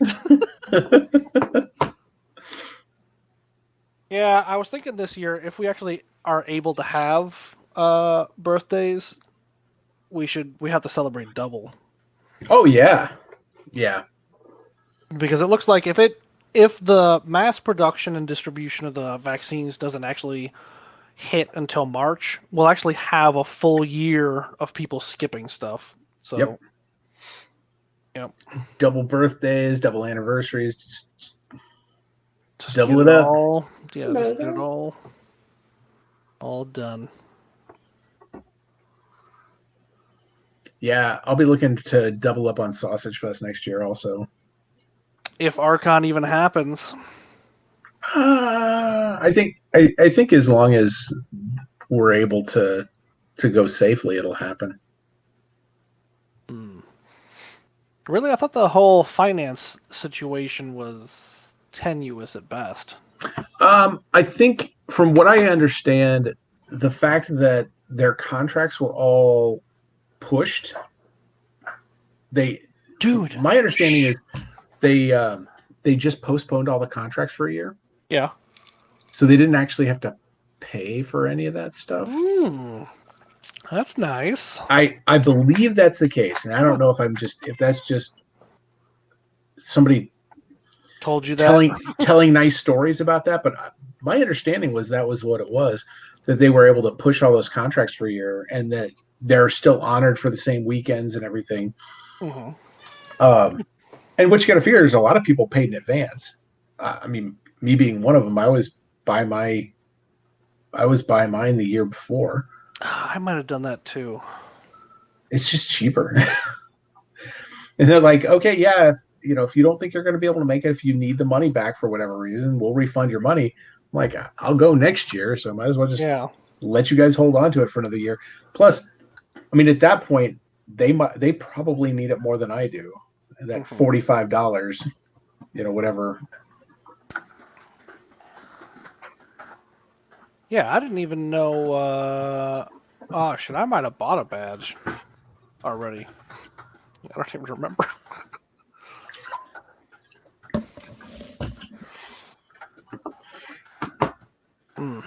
That's interesting. I don't know, Tony. I actually have a hope for what thing like. Although this is deeply distressing. I was taking a shower this morning and I was like, man, like there's a realistic possibility I'm going to be taking a shower to go into the office in the next 6 months. And then I was like, fuck, I don't want to go into the office. Like, oh. So I had my first anxiety about actually the world reopening. I'm like, oh shit. I'm going to have to get used to going places again. Yeah. I know for me, it's the physical reaction now I feel to seeing people together is interesting. Like I see photos of people like taking a group selfie, and I'm like, and it's like, oh wait, you're sharing a memory. Okay, that's fine. Yeah. Like I have this like gut reaction now to seeing groups of people. I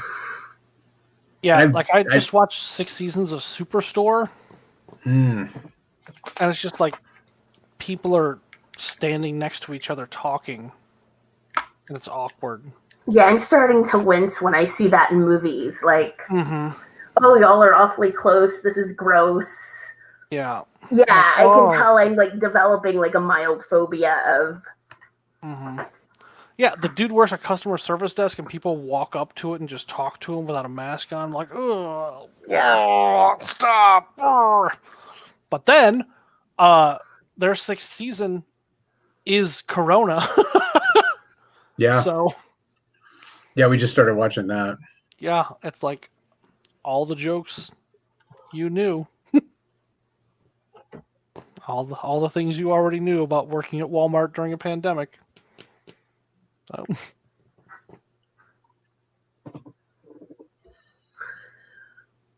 I need to head. I need to head to bed. But it was good to see you. Thank you for inviting me. It was great seeing you. Yeah, anytime. You were always welcome. Thank you. Thank you. And doing it this way, for the time being, it makes it easier. You get like that drive time back. Yeah, no, it's super easy. But unfortunately, you're occupied on Wednesdays. Yeah, I've got a Wednesday thing now. Oh, but okay. Yeah. So I don't know. Whenever we'll have to see what things are looking like with the gaming thing whenever Cora comes up. But yeah, we'll see. Yeah, we'll figure something out. I've got. And when we do Cora, we can always shift the nights. Yeah, if it works. I mean, really, I've got Sunday night gaming, and Thursday nights the kids use this room for voice lessons. Okay. Because they still do voice lessons, and they do them online like this. Okay, so they're both doing it. I didn't realize Aaron was doing it too. Okay, great. Yep. She's in choir in junior high. So so that's going on. And watch for it in the next week or so. We're going to be advertising on Facebook the madrigals that Holden's involved in. That actually starts on the 4th, Friday the 4th, and is running pretty much through the month of December. Okay. He wrote the play that they're doing. Yeah, he wrote the script for it. He performs in it, and they do the songs and such, of course, and it's all done remote. Well, they recorded on stage with clear masks, everybody's socially distant. So like they did what they could, so there is still there's still a performance. And the nice thing is the way they're doing it. You can rent a link, and the link lasts for 48 hours. You can watch it a couple times if you want. Yeah. I don't know exactly how long the show is going to be. I've heard 45 minutes, hour and a half, somewhere in that range. I think it depends on how many songs they're successfully able to edit in, because the way they're doing the songs, they're doing sections and merging it all together, merging the audio and video all together. I'm really curious to see how it comes together. That'll be neat, though. Yeah. We're looking forward to it.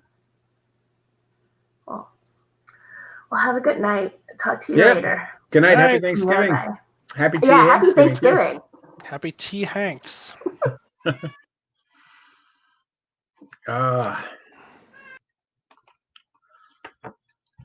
So, a little bit of bookkeeping with all this. The recordings that we have now, we can record and it will save the audio and video for 4 hours. 4 hours? Holy shit. Yeah. So we can do a 4-hour block of recording, and it will save that. It will actually save that so I can download the audio and video. Which is great, because that's how I'm going to be doing the podcast after I do. So I did the first one, and the first one was free. They let me do the downloading of the audio and video for free. The second 2 we did were outside of that trial range. Yeah. So I'm going to actually have to strip the audio off of Facebook to get an audio recording. That's going to be fun. Didn't sound fun. No, it's not. I haven't done it yet. I'm just assuming that it's not going to be a whole lot of fun. What I'll probably do is just set it up on this computer while I'm working on my work laptop and just let it run because it's going to have to record in real time. Yeah. But starting with this recording again, because we've upgraded to the paid version, which means that we've got the nice little logo there above your head. We're Nope. other side. There you go. We're able to stream to more than just one platform at a time. Yeah. So that's why we were able to add Twitch and YouTube streaming also. But it also gives me the ability to download the recording, both the video and audio, for 10 days after we post, after we do the stream. So I'll be able to very easily grab the audio, Yeah. slap that into some music and throw it up online. I like the sound of that. Yeah, it's less work. Yeah, I am all about that less work. You know what I mean? So what I'm thinking about doing, and I'll take this under advisement, is doing maybe a little bit more stuff on Twitch now that I have the ability to do this with a screen share and do like some gaming stuff. We could do some gaming stuff online. We could. I was actually thinking about setting up just a browser game for us to play because I can share my screen. Yeah. While we're doing this, yeah, that might be fun. So we could throw that out on the Twitch feed also, just for the Twitch. I don't know if people want to see it other places. I mean, for me, it's just a matter of how many of the things I check off. I think it's probably more just for Twitch, but I'm willing to add it for everything. I think it'd be a fun way to just do more stuff. Everybody's got the time. Yeah. Yep. For sure. Well, we can get some different people in who might not have the time to commit to a movie, or may just want to jump in and say hi. Yeah, I'd do some Among Us. That'd be some fun stuff. That would be fun. Yep. It's a little harder to stream, but it is. I know some other people that stream it. AJ, one of the guys that helps out with Sausage Fest, he's part of the Jason and Jason group. Yeah. He's got a Twitch feed, and he's been doing some Among Us. I played with them one night. That was a lot of fun. My brother's got one, and he makes like a couple $100 a month. Really? Yeah. Wow. Yeah, we grouped up to play. Like with Steam, it's really easy to jump into somebody else's game. So he was playing Deep Rock Galactic one night. So I just joined his game because I could. And he's like, "Don't say anything about us being brothers. I'm streaming." He's just so paranoid about people knowing who he is. It's just very weird. Yeah. I don't give a shit. Yeah, like, sure. Considering this is literally tied to my personal Facebook accounts and stuff. Yeah. I don't care. God, I'm so lucky to work a job where like no one gives a shit about what my online personality is, so I can just be my online personality. A former client of mine friended me on Facebook, and I was like, I don't have a problem being friends on Facebook, but I'm going to talk about my dick a lot. So, if this is fine with you, yeah, I don't just want to let you know what you're signing up for. I don't tend to reach out to a lot of people to make friend requests on Facebook unless I know that they're okay with like all of my personality. like some of the, because I'm involved in like the parents groups with stuff, and like I've made mention that this is a very conservative area, and I don't make a whole lot of bones about my politics. And so I'm like, look, you can make a friend request and I'll accept it. Just understand what you're in for. Yeah. I placed a cat with a foster family, and I friended them so I could keep an eye on that cat. Oh yeah. Right? Like, if I saw some stuff that I didn't like in their feed, I'd have gone and gotten that cat. But quite the opposite. That cat found the perfect family. And That's they have a excellent. daughter, and their daughter is the cutest thing that isn't McKenna. And like that cat and that daughter are inseparable. So no That's worries. Nope. No worries at all. Yeah, and if Very happy with how if that worked out. if anybody on the feed ever wants to just hop on, if they've got a comment about a movie that we're talking about, I don't think either of us would have a problem just letting somebody crash the. It's real easy to give somebody an invite. Yeah, I have a long track record of inviting people to this podcast. Yeah. So infrequently opposed to that. And the nice thing is I do have like an incredible amount of control over, like, if somebody gets off the rails, like if somebody we don't know, yeah. All right, thanks for showing up. Oh, this turned into a Nazi thing. Oh. Yeah. I mean, at this point, we pretty much know everyone who shows up on these things.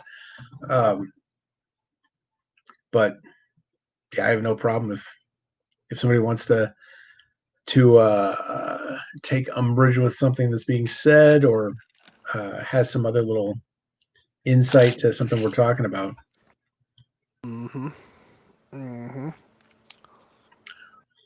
Or, isn't sick and has to lay down all the time, Lena. Yeah, Lena. God damn.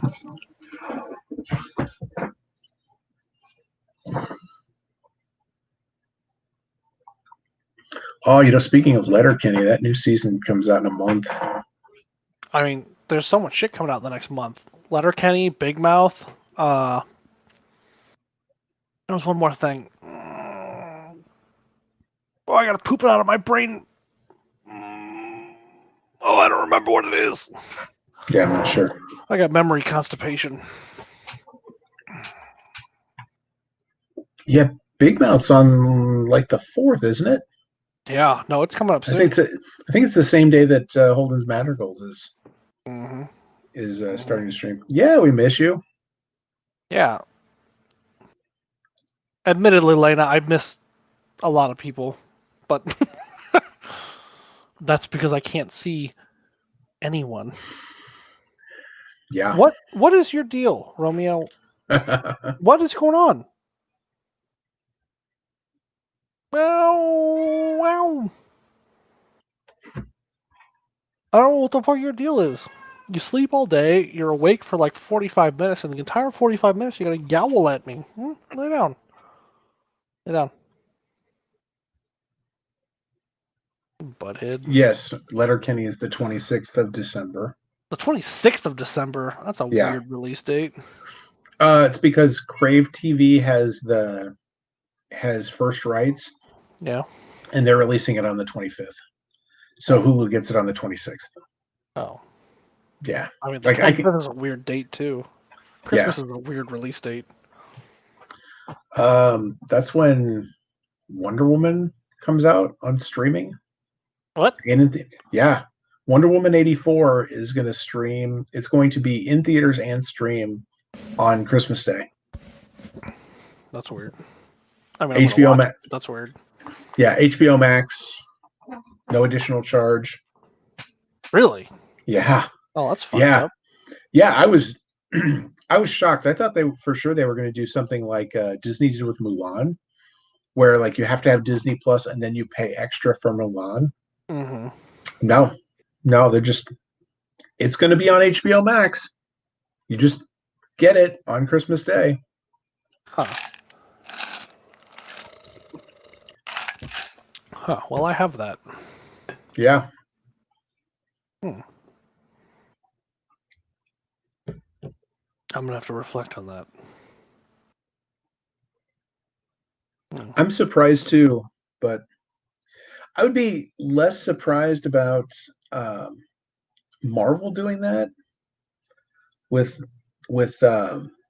Black Widow, just because I feel like they've got more movies coming down the pipe, and at some point they're just going to want to start getting those movies out.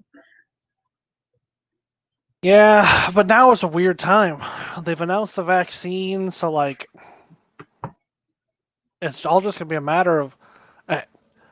This is the real shit thing, Tony. Now it's just gonna be a matter of the logistics, and this is the Factorio time to shine. Get some It really conveyor is. belts, get some inserters. Let's Get make those. some throughput. Get some blue belts. Get some Blue belts. stack Yeah. inserters. Mm-hmm. Let's load up those drones. I'm doing nothing but making lube. Just tons and tons of lube. That's the one thing I haven't done yet in Factorio is make the blue Belts. The blue belts. The odds that you're going to be producing in the quantities that you need to make, you need to move 45 of something a second is very low. Yeah, it really comes down to like when I built the world that I'm using right now, I set up like the super high Resource density. Yeah. So like 300,000 when I drop a mine, and like it'll produce 300,000. It's like that's gonna take forever to deplete. Mm-hmm. But it's also huge areas. Like, so if I put a ton of mines around, the problem becomes that like I can't get the stuff out as fast as I'm mining it. So at that point, I think maybe the blues would help. Yep. I also in this one I'm still doing the same one that I was doing before. I'm up to like 50 or 55 satellite launches at this point. I still have not done any drones. I just Jesus, like I never did the production for it. So like, I mean, you did most of the production for it because I think Purple Science requires it. Right. But I actually haven't laid out the infrastructure to do it. I mean, once you got the flying robot frames, it's just a red circuit or a green circuit to get the actual drone. Yeah. Except for those fucking roboports, which take 45 advanced circuits. That's a big drain. That's a big drain. Yeah. Yeah.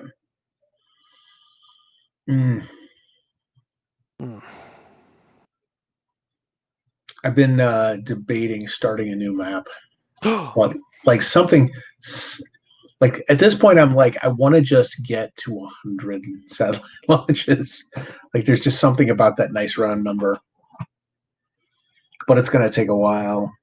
I think I just launched my 350th on the game I'm playing. Nice.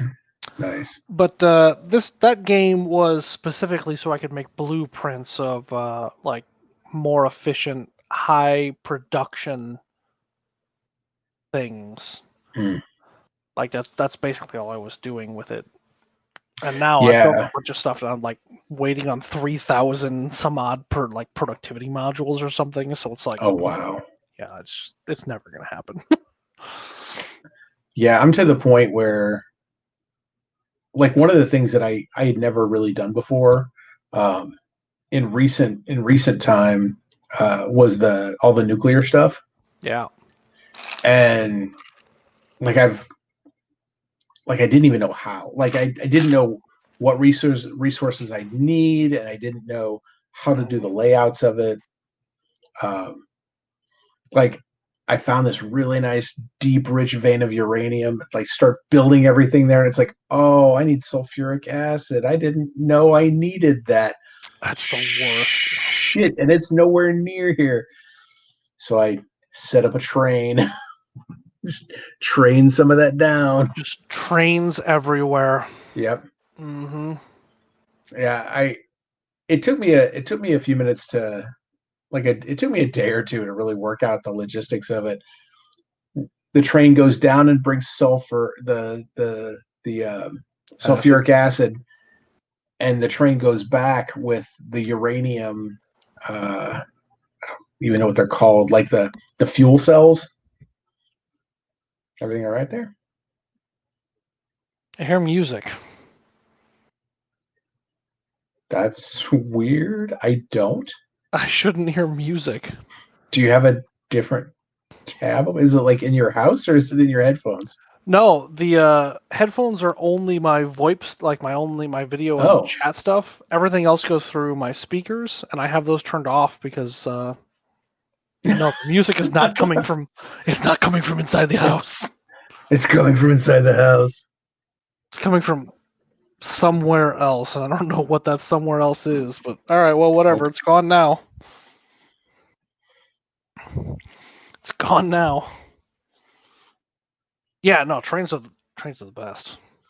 Yeah, I have the fuel cells and some of the excess uranium-238 going back to my main base just so I can make the ammo and nukes. Yep.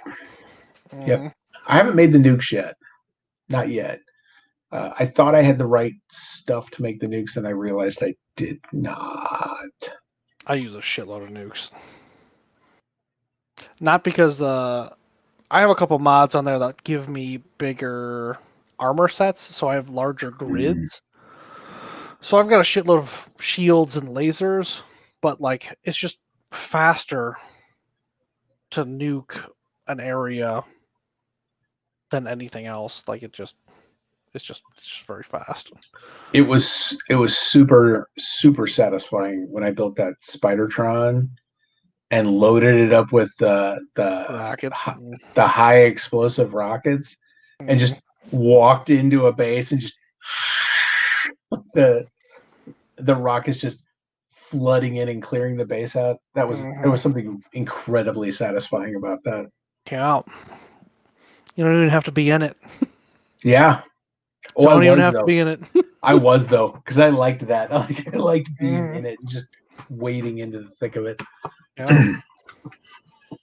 The thing's got a ton of durability too. Yeah. And it's fast and it doesn't get encumbered by the acid. Because I've been killed a couple times, even though I have 1,000,000 shield points, because the acid doesn't let me move. Oh yeah. And once you become stationary, everything that spits acid at you hits you automatically. So that's really frustrating. Yeah, it is.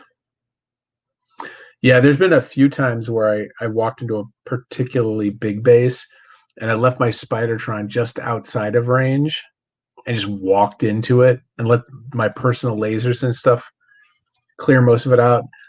There's been a few times it's like, oh, I died. All right, well, I'll just get back in the Spidertron and walk in and pick up my body. Yep. I actually have a chest at the spawn point filled with the remote controls for the Spidertron. So when I die and I have to go get my body back, I can just grab one of the controls and just have it come pick me up, because like the distance between me and where the biters are now is like almost a full day-night cycle's worth of walking. Oh yeah. Yeah, that's yeah. Well, especially when you respawn and you don't have exoskeletons. Yeah. Yeah, at first I didn't realize just how much faster I was moving in the Spidertron than not. Like I was doing it, it's like, oh, this doesn't seem that much faster. Well, it's because I'm zoomed out that much farther. Yep. Yeah, it's considerably faster. Yeah, and I got a shitload of exoskeletons in the spider. Because I've got two spiders. I got the fast spider and I've got my war spider. Fast spider is just to go get my body again. No, that's the way to do it. Yep. God damn, that game's fucking perfect. I really do like it. No, it's so good. Ugh. I wouldn't mind seeing some, and there are probably stuff out there. I just haven't looked deep into it. Is some like challenge modules where you get scenarios to play through, Mhm. kind of like the demo. Oh yeah, kind of like the single player challenges. Yeah, Yeah, the single player challenges are fine, but but they're like not like. Yeah, they're like. it's an effort in still- it's about efficiency. It's about trying to get the most efficient layout. There's not a skill to it so much as understanding the most efficient layout, which is it's helpful, but there's not a whole lot of replayability to those. Yeah. Yeah, for sure. Yeah, for sure. I don't know. I just worked my way through the achievement list. A lot of those were a labor. Actually, hold on. If you didn't use drones, I made 4 of them. oh, Tony. Yeah, because I thought at one point I was going to use it, and I accidentally made a couple. Tony. Yeah. You already did the hard work. I know. Actually, I take that back. I did not make the drones. I made the roboports. That's the hard work. Because I was sure I was going to use them, so I started making roboports as soon as I got them. I was like, I don't even know if I'm going to use these. I use the shit out of them, Tony. Oh, normally I do. Yeah, normally I use the shit out of them. And I'm really lazy. Even lately, like I've been using the personal roboports, which I haven't used a lot in the past. Just unrelenting, just constantly used it. Yeah. I'll never forget the time I realized that I could use those personal roboports and walk out and drop a receiver chest in a forest and just delete the area and just let them take care of it. Do it. Yeah. Yep, do it for me. Mm-hmm. Yep. I hate clearing trees. I hate it. Yep. Then you get the requester chest. You just feed it directly into a coal burner. Mm-hmm. Just get rid. Yep. Get rid of all this wood. I don't want it. I don't want it. Get rid. All right. Let's go ahead and end this broadcast. Yeah. Everyone if there's anybody still on, it says there's still 2 people viewing. Well, I have it open, so I'm probably one of them. Oh, now it says 3. Everyone have a happy T.Hanks-giving, rest of T.Hanks-giving. And a happy Thanksgiving. Oh, that's New Year's. I mean, it's kind of the same. Mm-hmm. We are starting a new festive season, heading toward next T.Hanks-giving. Next T.Hanks-giving. Ooh. Man, I really hope we can do that one in person. Gee, yeah, I'm sure we will. Oh, yeah. Yeah. I'll be orgied out by then. You'll need the recovery period. Hundreds of orgies. Just nothing but hundreds and hundreds of orgies. You'll need to bust back out that ball ice pack from... Hundreds and hundreds of orgies. That's my new Facebook status. Hundreds and hundreds of orgies. God willing.